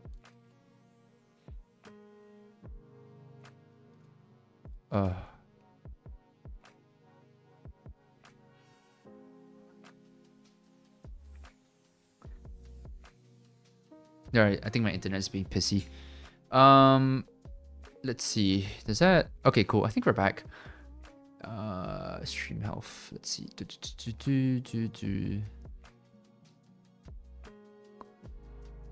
Alright, that seems to be working fine. Yeah, okay. So what was the question? Do you prefer working on an iPad versus the computer? I prefer working on the computer. It depends. I like drawing on an iPad, like sketching. So just like think of it as like a physical sketchbook that you can like free transform and undo and do stuff like that. That's what I like this iPad for. Cool. Yeah, so and then the PC is more for like more polished work. Like once this is good, I'll bring it over into the computer and like polish this stuff up. So yeah, that's basically it. And I'm using Procreate, and I'm using the brush pack that I made for Procreate. It's great. There's a link down below to check it out. It's free. Oh, there's a free version of it, so just go and then check it out if you want to try it out for yourself for free. So you start on the iPad and move it to the computer. Generally, maybe. It depends. Sometimes I just like to work straight on the PC if I can, because that just cuts out a lot of like time loss. But if like I'm out and about, you know, I'm at the bank or something, I'll just pull out the iPad and just start doing work there, and doing lots of sketches there. Or I could like basically draw. I would draw on my sketchbook or like a piece of paper, take a picture of it with the iPad, bring it into Procreate, clean it up, or like add some tone and color to it, and then bring it onto the PC to clean up. So it's like a kind of like a roundabout way of working. But that's generally how I do my work. Yeah, that's basically it.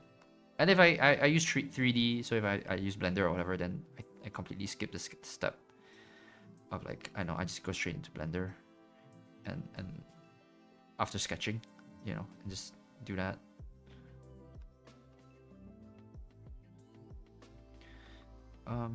Okay, let's see. I kind of like this color a bit more. So we're getting into painting, which is really fun. I like to paint. And we'll think about rendering the stuff out a little bit more later.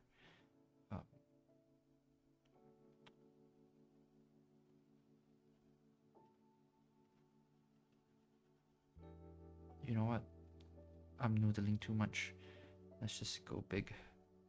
So like this is the sort of like scale that I work with, which I understand is not very pleasant to look at on like the computer, but like I generally work this zoomed out for like 90% of the time, and then like I will, you know, once I've gotten this like nailed down, I will bring it over into, I would start zooming in a bit more. But like generally speaking, this is like the kind of like scale that I'm working at. But I'll try to zoom in a bit so you guys can see what's going on. Maybe like that. Yeah, it's okay. Any advice on learning Blender? Like which tutorials are useful? It depends on what you're trying to learn Blender for. If you're trying to learn it for like modeling mechs, hard surface modeling, there's a bunch of different tutorials to look at. If you want to just like do it for animation, there's a bunch of tutorials to look at.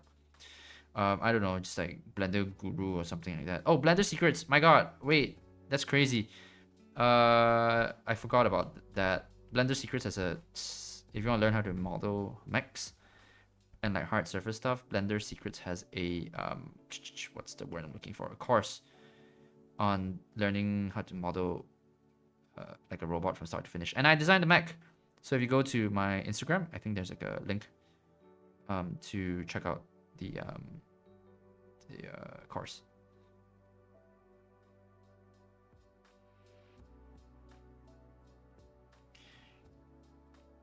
Oops.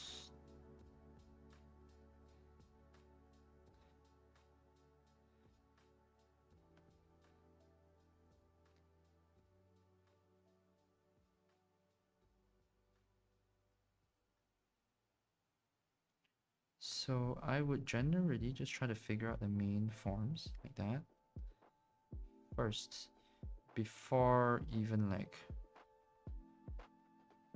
thinking about going in and massaging these details. Because like as long as like I'm here and that reads okay, like that looks like a good, like that feels like a good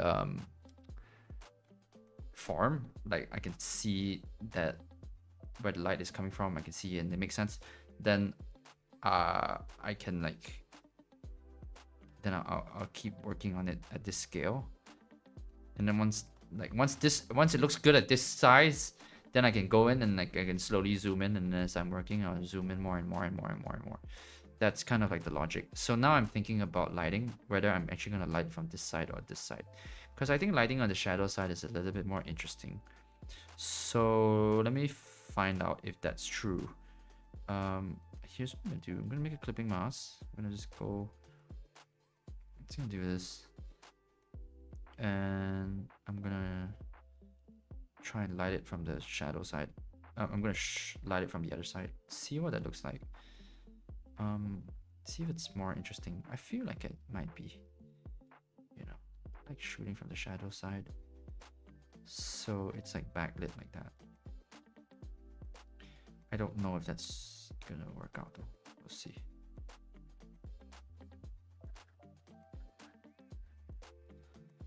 I'm trying to think of my shadow shapes and my light shapes. I'm getting lost a little bit here.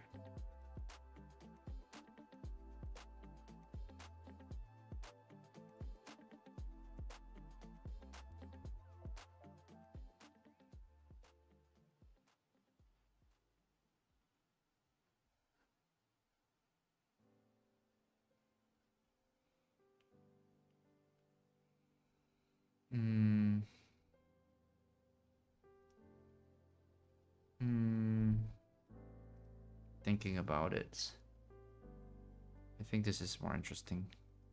I think we shoot from the shadow side. When I say shoot, I mean like as a, like if I was thinking as a camera person, where I would place the light, I would probably place it on this side as opposed to this side, because the shadows are a lot more interesting. All right, cool. Let's keep moving. Okay, so I'm thinking about tone. Ugh, color picking in Procreate is annoying. Yeah, so generally when I paint, I don't paint in Procreate because color picking in Procreate is kind of a pain in the butt. So generally Procreate is kind of like my my line art machine. I generally use, yeah, like I think 90% of what I do on Procreate on the iPad is line art. And then once I have the line art done, and if I do need to paint it, which is very, very, I don't get to paint a lot for work. It's mostly just like concept work, which is like line art. It's just all line art and it's all black and white. And like if I'm lucky, I get to add a little bit of color in there. So yeah, I don't ever get to paint a lot. But if I do get to paint, I would generally bring it into yeah, Photoshop or Clip Studio Paint or somewhere on the computer. Like I would work on the PC after that. So these two lines are parallel, which is a bad thing. That's no. So we gotta fix that. It's a big like, you know, that's just that looks weird. So we have to kind of fix that. And we would have to maybe do that, I think. Color picking.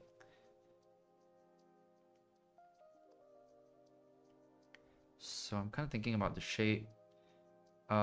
Maybe not this way. Maybe it's actually the other way around. Maybe this hand goes this way. That. Yeah, probably. Trying to think of like this shape here, because this shape is not very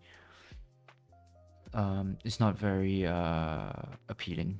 I need to think about like how to make this shape look good. And let's see. So this, yeah, it's a little bit.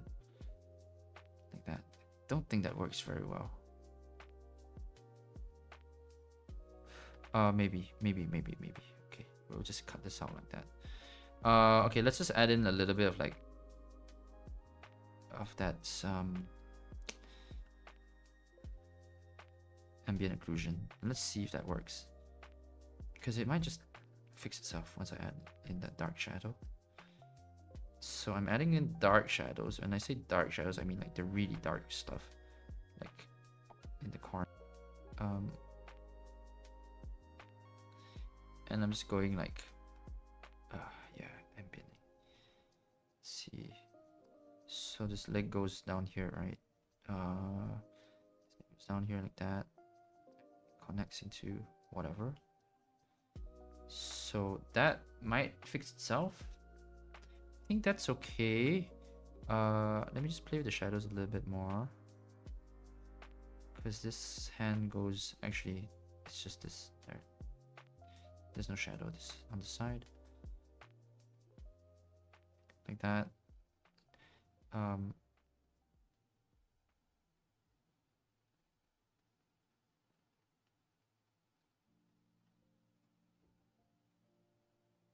Yeah, maybe. I don't know. What do you think? Does that work? Color picking. Okay, there we go. Oh man, that's not the right color. That's not the tone for the knee. Maybe it's something like that, I think, where okay, also this arm is way too bright on the side. It's like that. It's bright. Okay. Yeah, so it kind of looks like a tree, or like it doesn't look human at first glance, which is kind of the goal, I think. That's kind of like it makes. Do you generally use Blender to figure out composition and perspective of a painting, or for other things? I generally use to figure out design stuff, because then I can design in 360, and not just like one view. And I need to make sure like stuff looks good at different angles, especially if you're working in like, you know, games or set design and things like that, where things have to be shot from different angles. You kind of have to make sure that everything looks good and also functions. So that's what I use Blender for mostly. And also just like sometimes you have to figure out like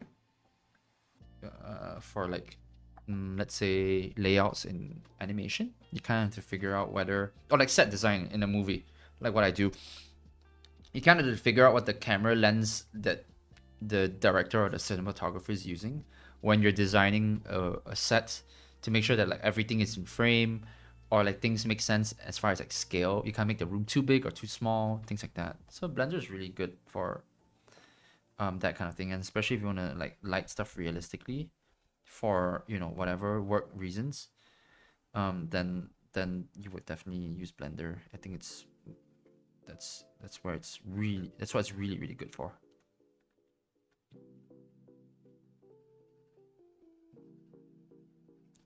Okay, so now I think I figured out the general like forms, and I kind of want to keep it like loose, and like I don't want to make this piece like a super finished piece. So I want to make sure my brush work is like loose and like gestural versus like being too polished. So that's okay. There we go.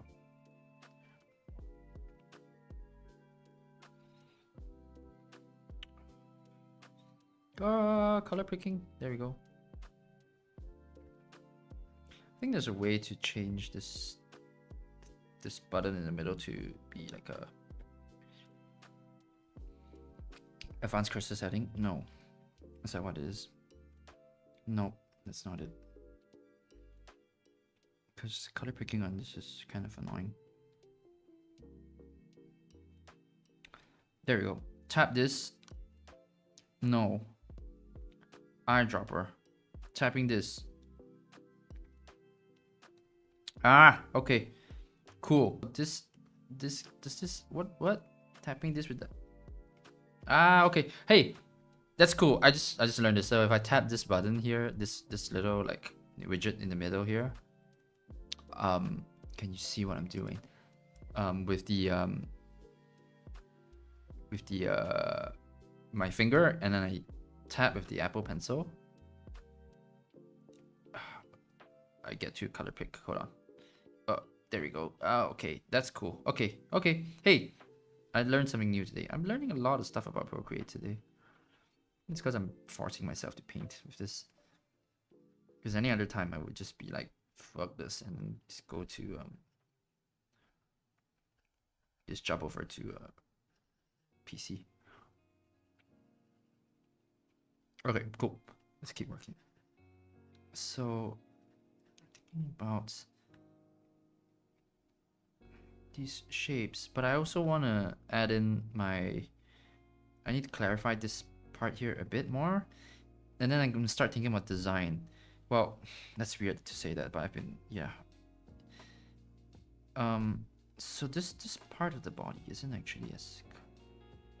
It's a little bit more angular, which I kind of like. Oh yeah, look at that. Look how quick I'm switching colors. Okay.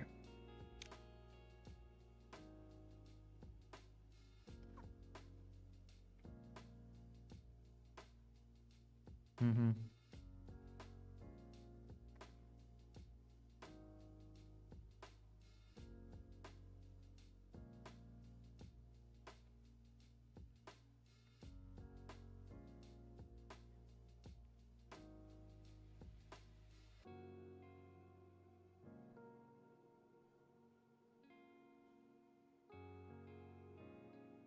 Mm. Oh, it's still annoying. I'm still learning how to do it. So I can't have my finger or my palm on this. I'm doing this. Okay. There we go. Oh yeah.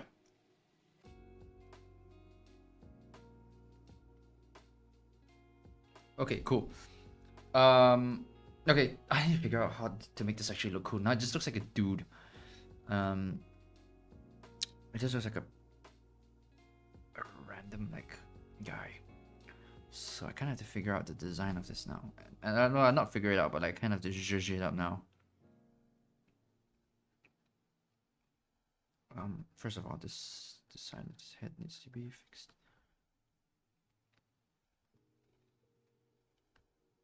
So let's paint his head. Let's start painting. All right. So we said we would merge this back part of the neck into the head, onto the spine. So let's start doing that.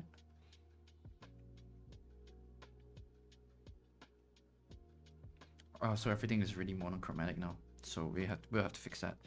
But not before we figure out what this head looks like. Okay, actually, I should start putting in some different colors. Yeah.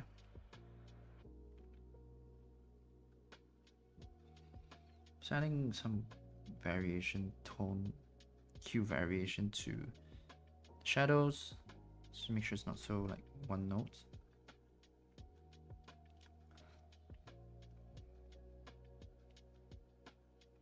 So thinking about the background color, the color of the wall that's merging into, I think it might be a little bit more saturated.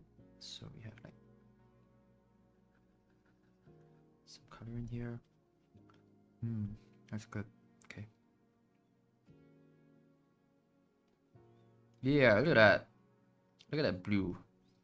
It just adds so much life to the painting. Just me just doing that. It's great. Okay.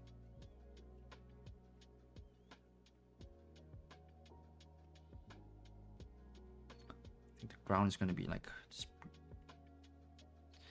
maybe teal. A bit more teal. Let's see. Nah, I don't like the teal. I like the pink more. So let's push it towards the warm end. So there's like a bunch of teal light down here, like that, or pink light. And we'll just work on that later. Oh yeah, look at these colors. Let's push the saturation up.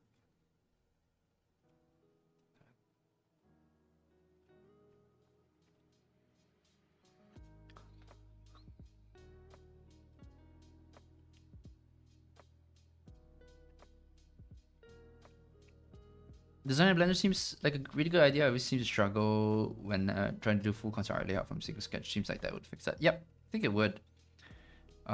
It's not shouldn't use it as a crutch, but it's definitely a great tool. And like, so what if it's a crutch? You know, as long as the design's good.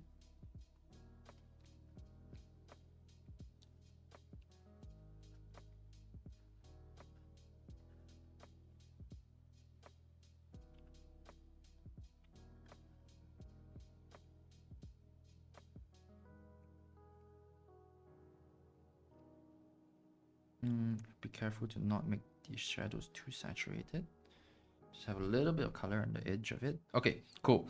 Let's figure out the head and the face and all that good stuff. Probably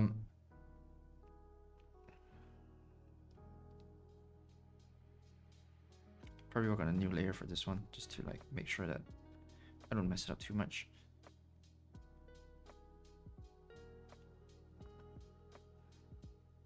I'll just draw it out and then we'll paint it in.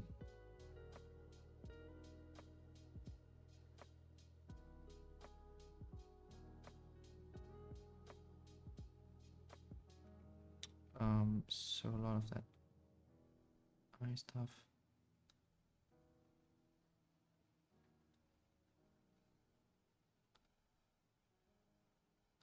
This person's eyes are closed though, so how do I show that? I think I can show it like that.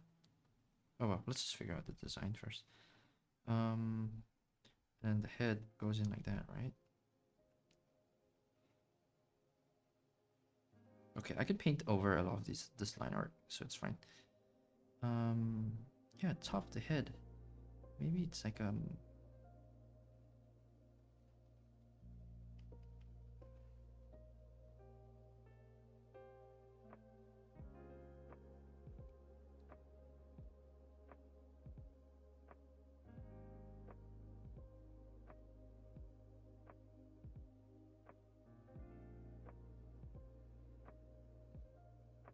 yeah, it's looking good. I like the head shape. It's kind of turning out good, cool, weird. I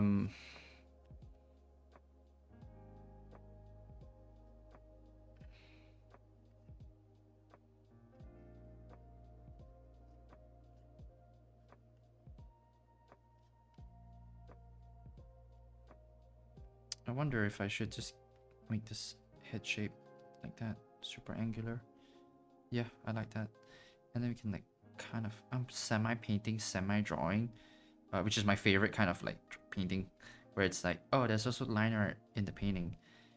We can sort of merge this head into the neck like that with these like strokes. And then this one goes in like that, and then we can like push this back.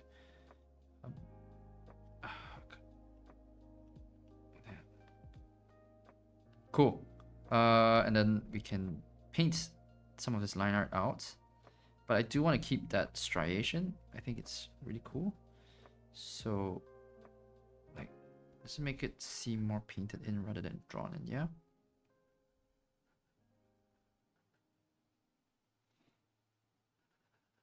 Paint out some of that.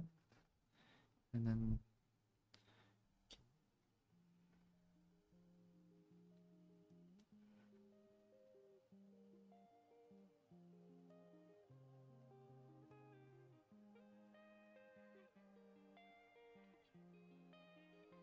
nose wise, we can just do this. Take that shadow this way.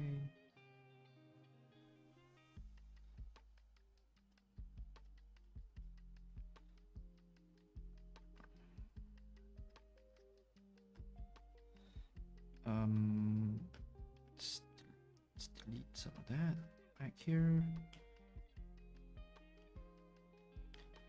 What I can do is alpha log this.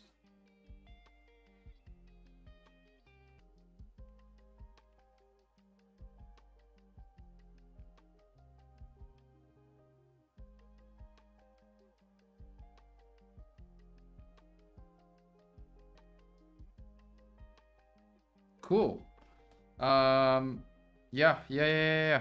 Okay. Now we can add this back in. Let's see, turn off that alpha lock. And then we can like add, okay, well, I'm just gonna detail this out a little bit more, and then we can go on to the rest of the head, or the rest of the painting. Because I do want to figure out this face some more. Also, drawing faces is hard for me, so let's just get this out of the way.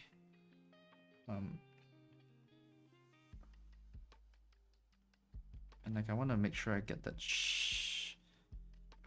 that value range right, because I don't want it to be too dark like this. This is way too dark now. So let's bring this up. Sorry, let's delete this. Let's just bring it slightly down. Just right. Cool. Let's see. How's everyone doing, by the way? Where's everyone from? I'm always really curious because I tend to stream at like such odd hours of the day. At least for me, it's like 1 a.m. now. It just crossed over to 1 a.m. in Malaysia. So I am super curious because I hope none of you are Malaysian. I hope none of you are like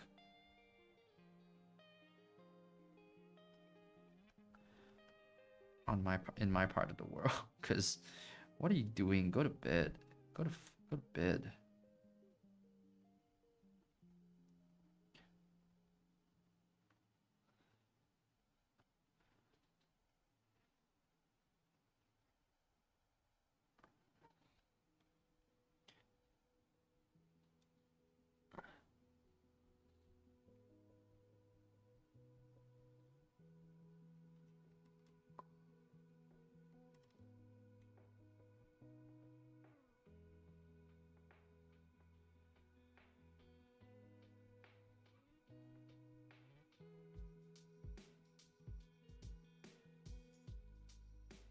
Okay, cool. I think I'm done with the head for now. Let's just move on. Let's just figure out all the other bits. And then we'll come back. We'll revisit it and sort of like paint that shit out a bit more. But I like this. I like that it's kind of like warped and weird and like misshapen. Like it's a square head. Like it's really square. Actually, I like that angle. Yeah, it's like angular in a cool way. So we will. Okay, I said I would leave it at that. Let's just leave it at that. And then let's just work on the rest of the body. Let's just figure out what the edges, like let's just make sure our edges are not, where is it? Soft blend, medium blend, there you go, that's fine. And you figure out what the edges, the situation, make sure it's not like too overwhelming. To have a lost edge here. And then, yeah, let's just soften it out.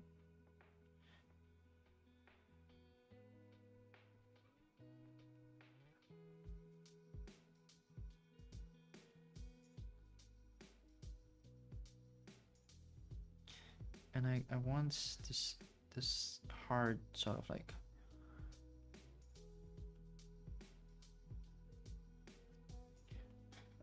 maybe not. I think it's too much. Cool. Let's just keep this shape. You never know until you try. This hand needs to read. This arm needs to read as an arm. So maybe I just change the shape a little bit here.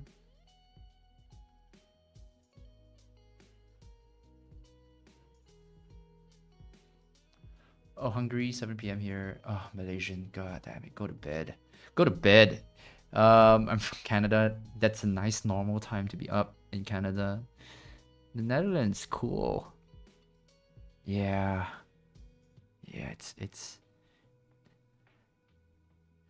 yeah, the thing is I tend to stream at like really odd hours.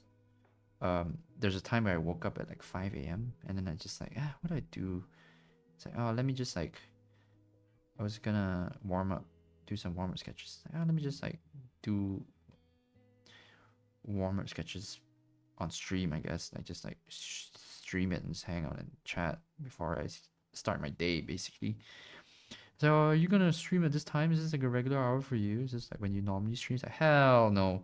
You can get up at 5 every morning to like do warm-up paintings like a good boy. That's not me. It's not gonna happen. So yeah, it's like super on and off for me. Streaming, I mean, it's like also it's just like whenever I feel like it, and if I have the time and like creative bandwidth to do it, because like I don't know, I don't always just want to sit down and like paint for a couple of hours after painting for the whole day.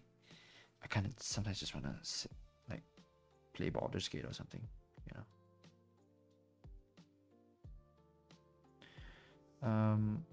But I'm happy to be here. Happy to be here today, streaming and hanging out with you guys. I kind of feel like I want to do this more often because I got this capture card for my iPad and like and I got a mic and everything that I never use. So why not, right?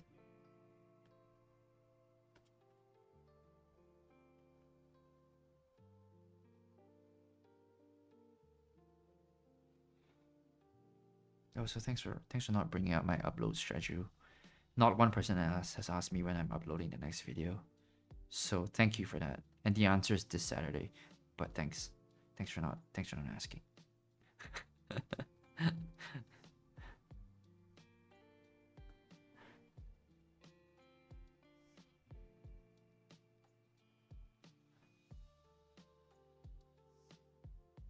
I do like this.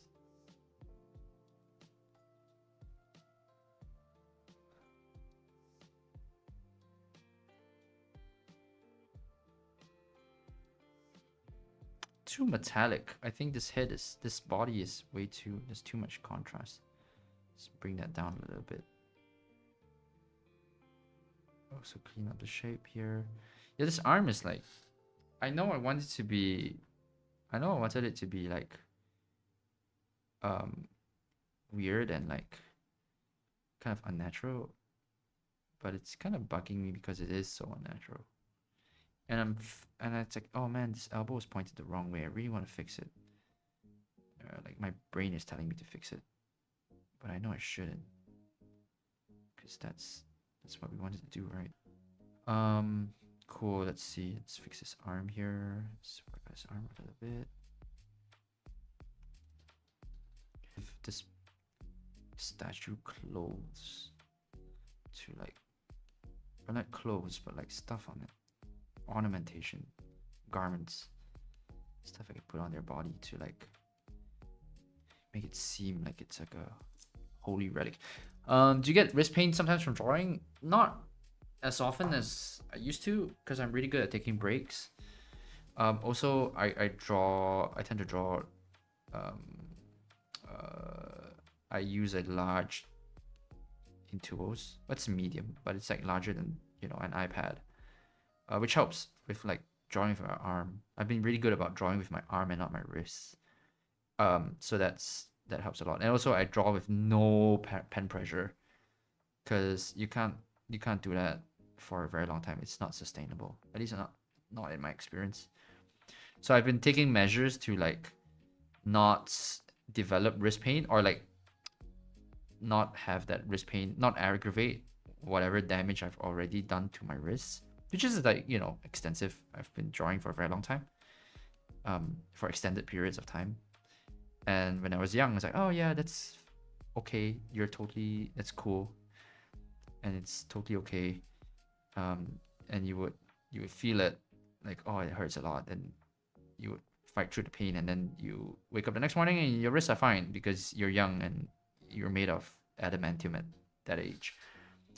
Now I feel it a little bit more, like my back and my eyes strain, and my wrists obviously. So I've taken lots and lots of measures to like prevent that. And that includes like, and sometimes those changes, like, you know, you just have to, you know, that changes the way you work, right? Like imagine not having to, or not being able to draw with pen pressure ever. And it's something I do. Yeah, I just turn off pen pressure when I work on the not here because it's annoying, but like on the PC. I just don't draw with pen pressure because yeah, I can't push down too hard for too long. Such is the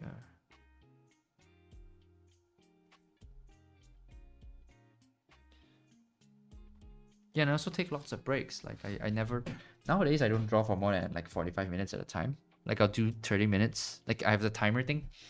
So I'll do 30 minutes and I'll take a 10-minute break. And if I'm like really in the zone, I'll extend it by another 15 minutes, maybe another like 20 minutes.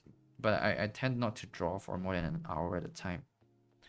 Like I'll have to I'll stop myself and I'll go get a coffee, or I'll go, you know, do whatever, you know, just stretch, get water, go to the bathroom.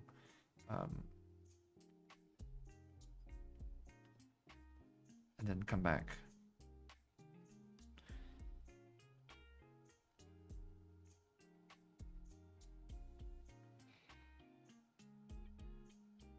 I think this lost edge is fine here. I think I might want to add another lost edge here. But the body gets lost with this arm here. I might want to exaggerate this lost edge even more. Down here. Yeah, that's cool. See, so that looks kind of tree-like now. Which I'm really happy with. And we're not even done with the detailing. So like I think once I get into like the actual details of this, it's gonna look so good. I think I'm gonna be super happy with it. But like even now, I think it's turning out pretty fine. I kind of want it to like merge into the wall, but I'm trying to figure out how much of the wall I want to render and paint. Because like I want to keep it with a white background, like a cutout, like a cutaway insert drawing, I guess. So yeah, I'm just sort of figuring it out. I'm just sort of thinking in the background, like how am I gonna treat this wall?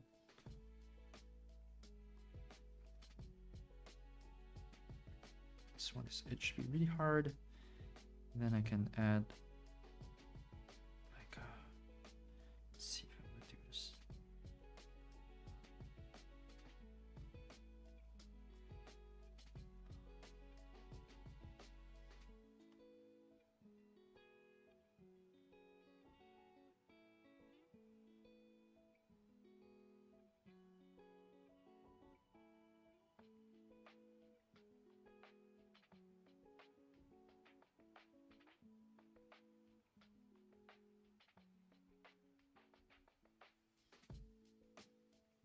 I think if I want to add like a shape to it, like a more distinct silhouette, or if I just wanted to melt into the ground, something like that, or maybe even like something that is a bit more irregular. That I think that's cool. You can do that, and like that's like maybe like a different limb, or you could, yeah.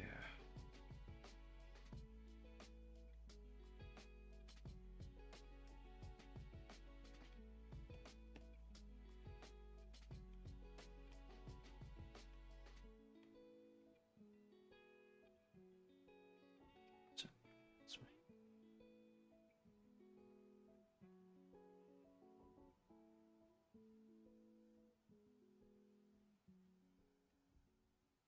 Too much contrast where I don't need it to be. Let's see here.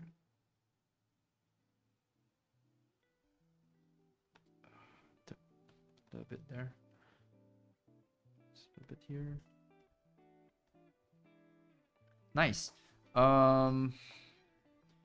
Cool. Let's work on like all the other stuff at the bottom here now.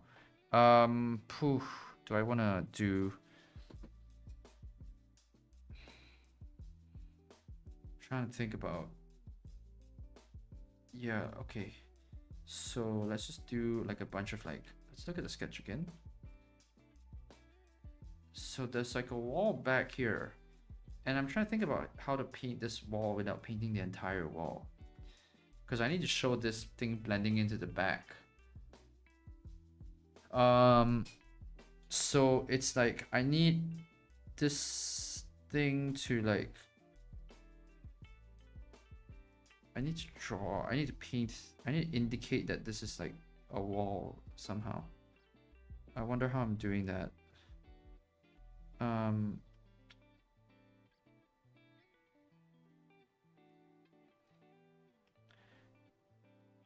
I wonder how I'm doing that from an illustrative perspective.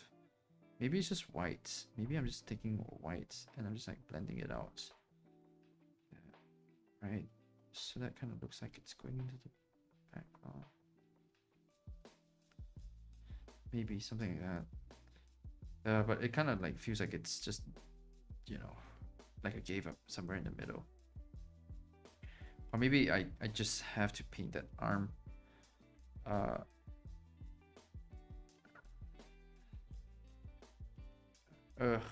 need to, no, don't like this blendy look. Not down here. Some of it's okay. That's okay. Maybe I do have to just paint the arm, the hand. I mean, it's fine. It's just different, I think. I don't mind it.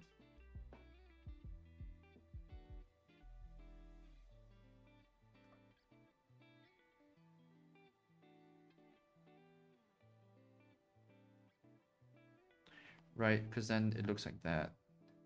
Which is kind of creepy too. It's kind of creepy. What if this arm was extended? Okay, hear me out. Let's say, what if this arm, I took this and I just like, what do I do? How do I do this? Yeah, what if it's just like that? What if it's just there and extended out this way? Right? And then like you would have like because that's kind of, let's consult the sketch once more. This arm is a little bit strange, I must confess. Right? Because what if it was just that? This hand is way too big, but whatever.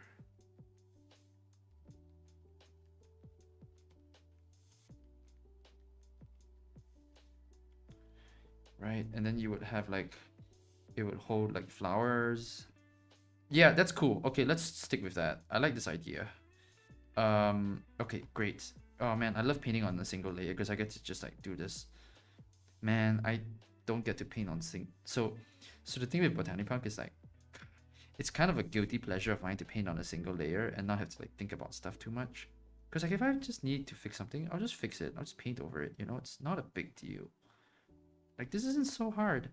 You know, like I don't understand the, but like, you know, with like professional work, you can't do this because like you need to be editable quick and like, you know, it needs to go to other people, blah blah blah blah. So I can't actually do this with like work. So with like my personal work, I tend to just paint everything on one layer and not think about layer management at all. It's kind of like it's a guilty pleasure of mine to be like, ooh, look at me, I'm not thinking about layers. Ooh, I'm not even naming my layers. Like, ooh, I'm such a bad boy. But yeah, that's I just love this process of just like, whatever, man, let's just paint it. Let's paint over it. It's whatever, you know. Don't stress it. Because like some people are just meticulous about. Well, okay, you know what? I think it's okay to be meticulous. I think it sometimes it happens at the cost of like ruining your ability to be flexible and create stuff and like be creative. Because there's like a time and place to like be meticulous about layers and stuff like that. Especially for work, but like, you know, even just like personal project stuff.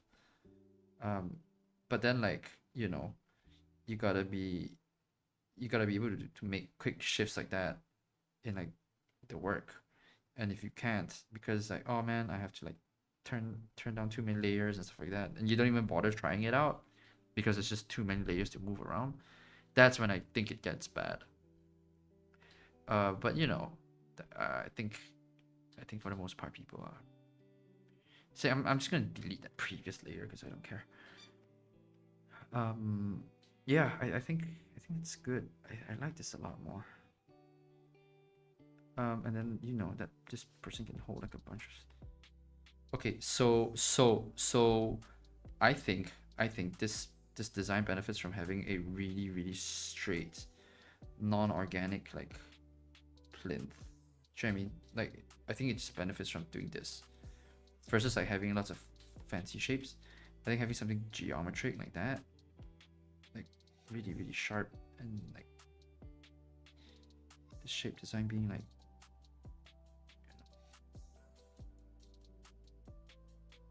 that. I think this benefits a lot from this sort of like design. And then like the bottom can be, I don't know, should we cut the bottom off like that? I think it's kind of nice. I think it's kind of neat to have like this sharp shape, right? It looks kind of cool, but it has to connect to the ground somehow. So let me just think about it. I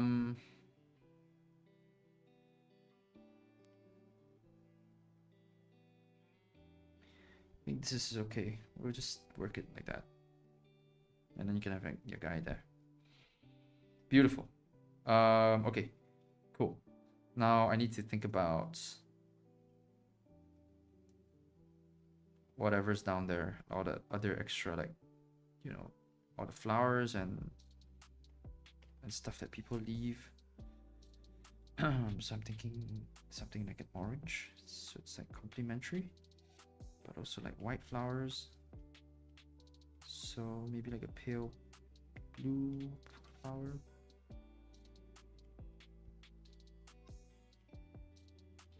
And I'm just gonna really indicate it loosely because I don't need it to be very rendered. I think this piece benefits from being a little bit loose, you know. So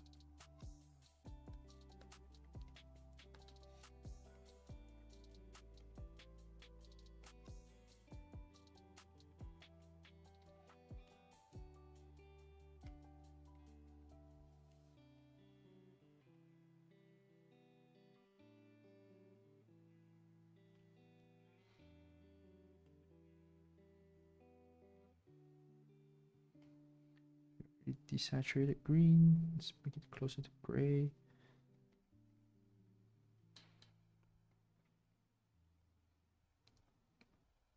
You know, people leave flowers at the base, the root of this tree, this shrine. Just too small. I want it to be quite loose. So let's see what the scale of a person looks like. Okay, that's fine. And then like pink flowers, maybe. Just to tie that in. Oh, you know what? A color pick from my canvas. Yeah. Oops, that's not it. There we go.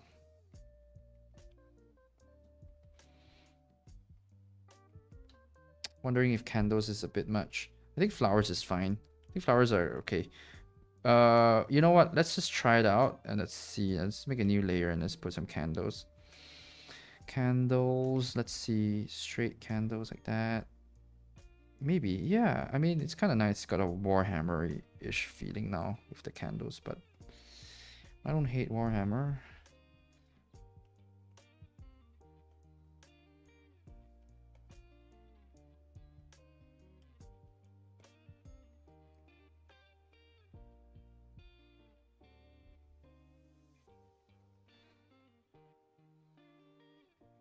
This wax is melting down. Just you know, implying it. And then the fire. Bing, bing, bing. Bing, bing, bing, bing, bing. Bing.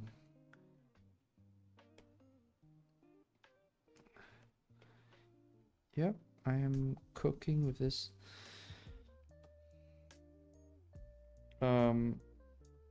And then a little bit of smoke just to imply that that's fire, because I think it might be confused.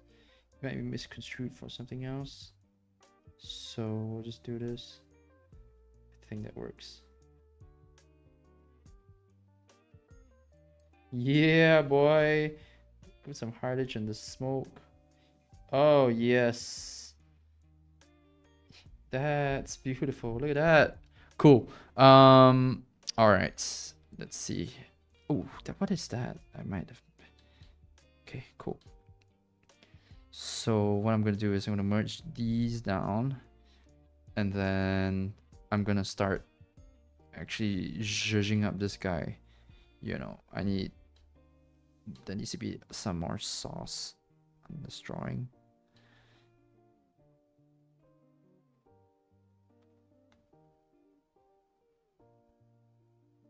Taking this guy.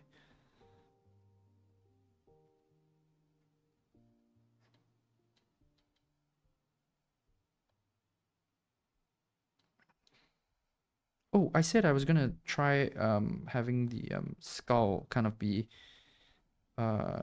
visible through visible underneath the skin. So let's try that out. Okay, so first of all, we need to imply that it's subsurface. So I'm gonna take this pink and I'm just gonna maybe 50%. Just paint it like that. Like that. Definitely for ears. So there's like a little bit of light that's coming through this side. So it's a little bit like translucent. So I'm just, oh, what's that? I'm gonna have to imply that.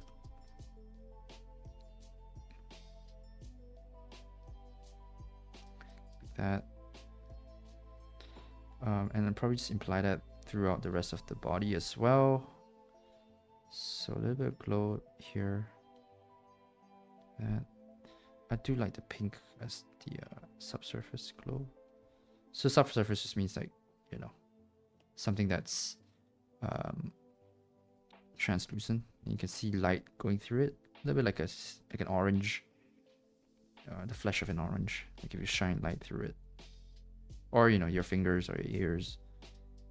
There's a lot of subsurface there. So I'm just going to imply that a little bit just to make sure that it's clear. Too much.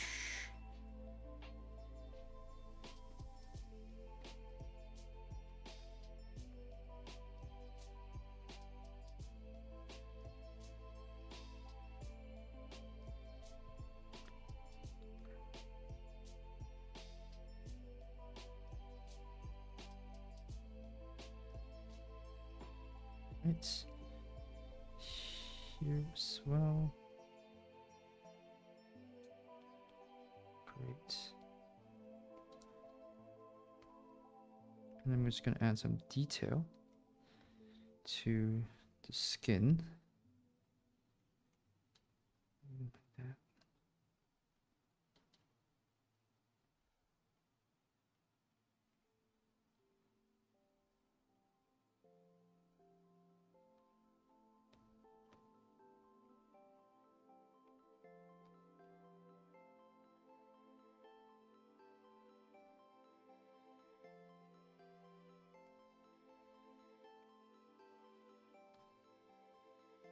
Yeah, some texture.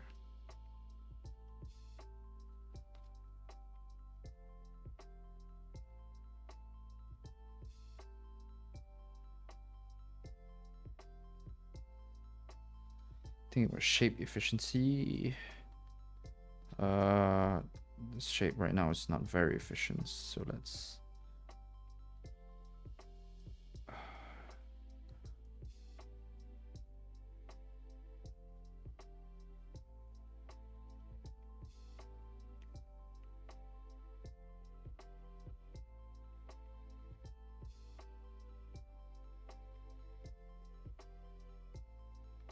okay.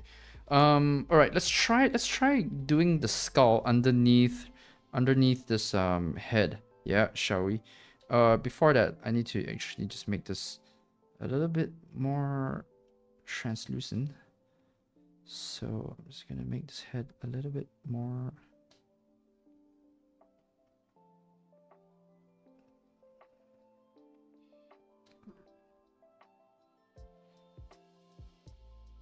Okay, cool. And then how do we do this? Let me think about how I'm gonna do this. I might need a darker color, and then I'm painting a skull underneath this, and then we'll erase it out, I think.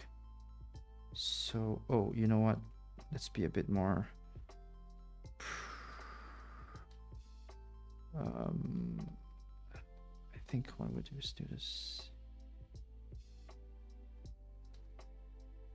Right, so like that, right? And then you have a darker color.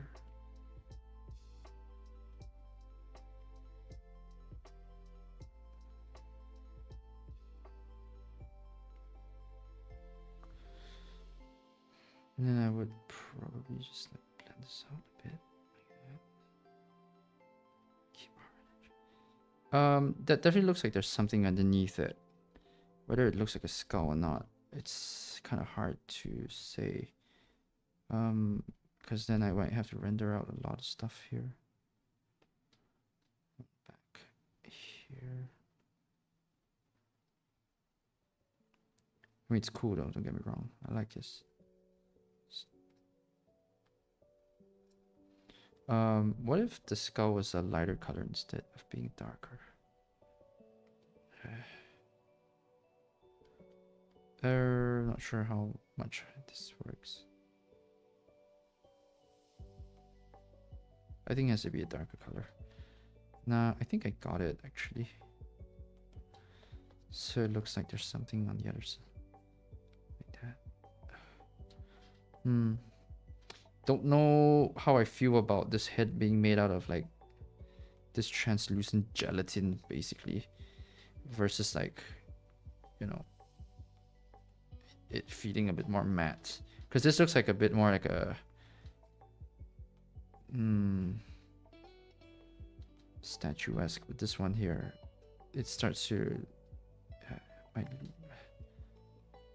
am I losing this form a bit? I might be. Like, is it getting too muddy is what I'm afraid of. I'm afraid of it getting a little bit too muddy and lost.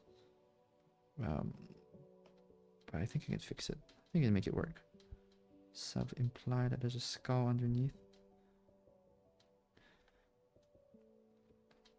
And these eyes can be... actually, thinking of making the eyes dark. I wonder if that works.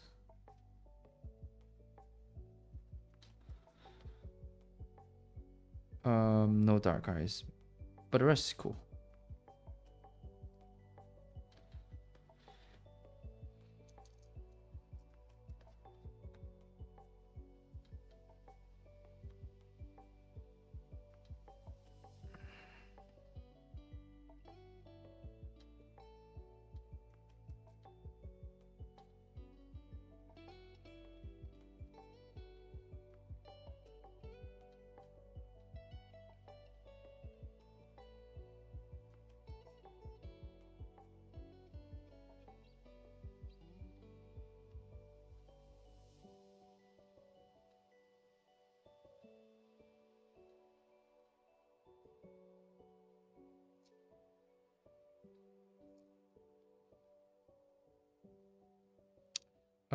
Maybe I'll have him hold something. Maybe I'll have him hold like a oh, you know what? Before I do that, let's just make sure that let's work on the specular highlights on this head.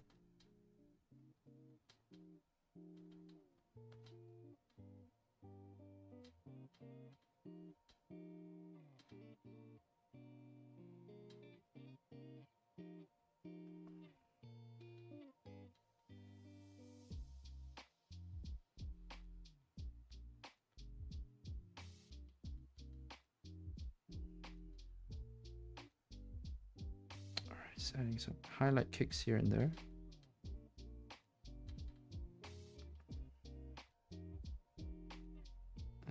Cool. What was I gonna do? Oh, right. Let's have him hold something. Let's have this guy have something in his hand.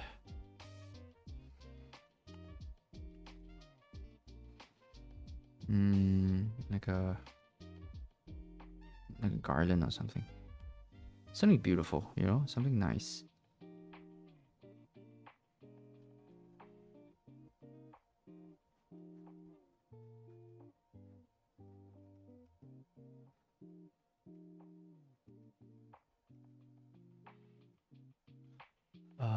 Like a lei, I think.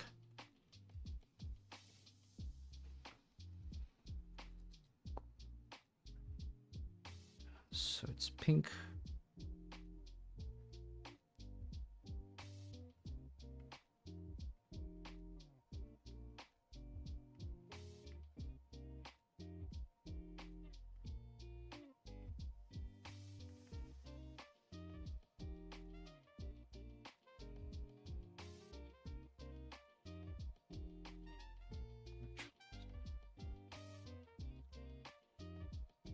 Maybe. I think it's nice.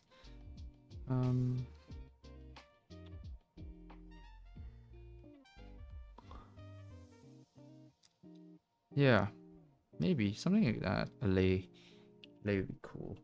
I'm wondering if there's something else that they could possibly hold this statue. Nah, I think it's okay. I think I'm okay with that. Let's fix this shadow on this.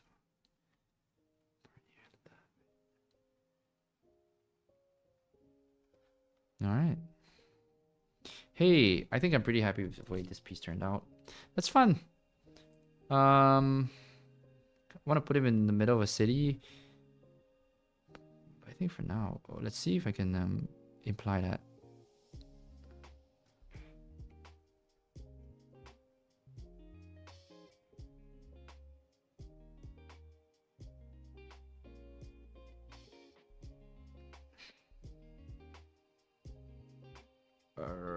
Imply with shadow too.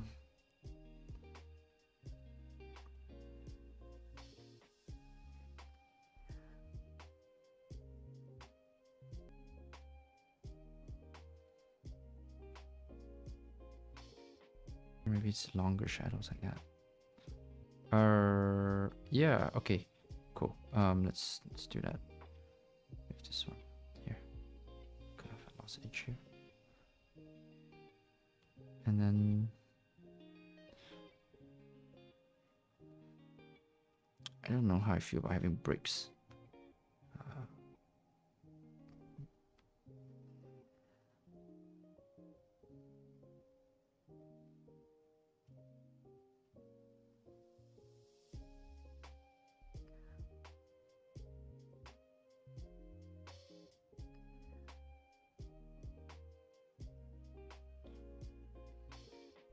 Nah, I don't like the bricks. Let's just keep the shadow.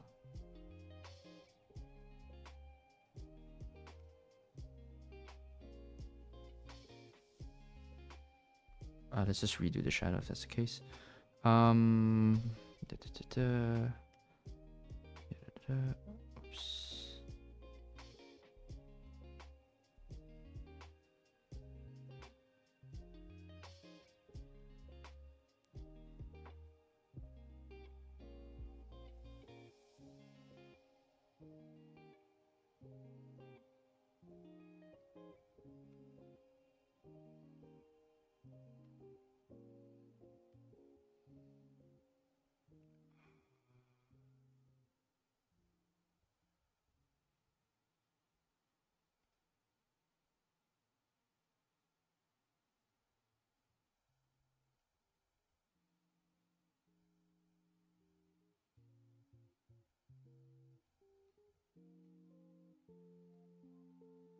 Hey, that's cool.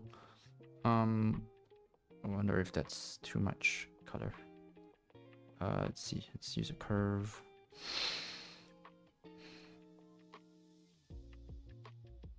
Let's crush it a bit. Does that look better? Does that look better? Nah.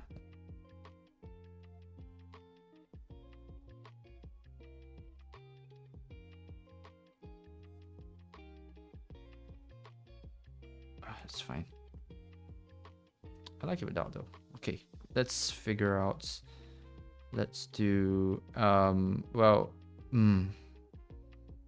do I want to do like stuff on the walls just to imply that this is a wall? Like, you know, whatever, like posters and like stuff like that. Just to show that this is like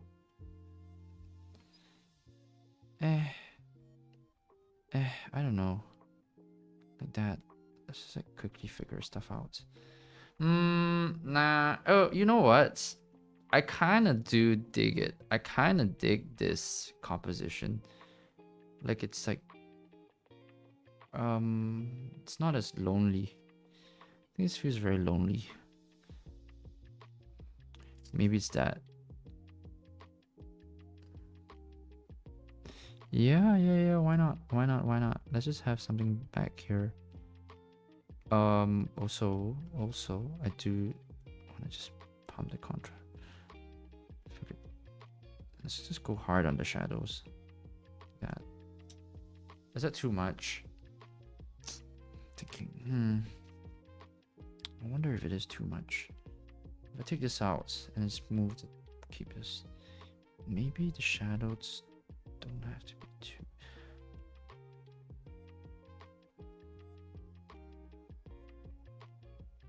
Because I don't want to destroy the silhouette. I like how stark and sharp the silhouette is.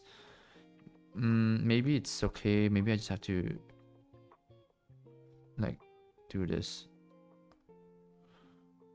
with the shadow. I don't know.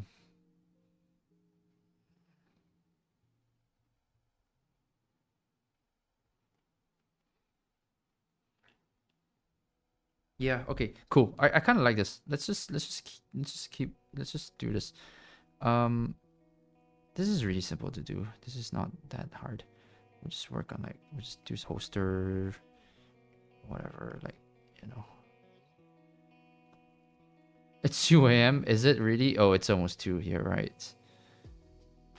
Well, good news. I'm almost done with this painting. Nice. I like having a quick thing to finish at the end of the night. I feel so accomplished. Feels like I did something good. Let's see. So it's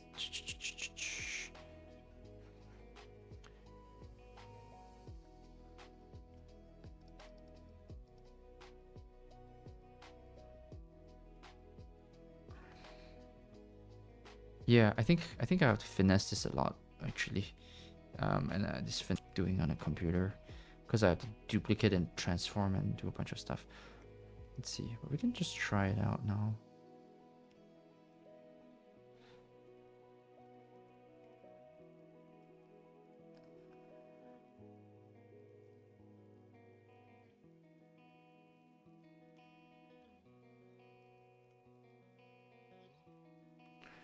Figure out like the shape of this silhouette, the back here, the frame, this drawing. Because I want stuff to be on the wall to show that there is a wall. And I don't want this thing to be like isolated from the background, integrated somehow. So maybe it's just that.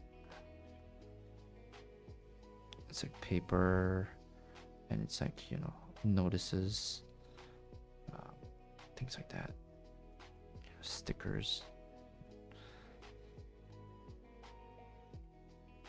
Maybe there's like a graffiti on the wall or something. I don't know. I think I have to think about it. But I think this is not too bad of a place to stop. I think I did pretty good. I'm just gonna keep thinking about this piece for a while.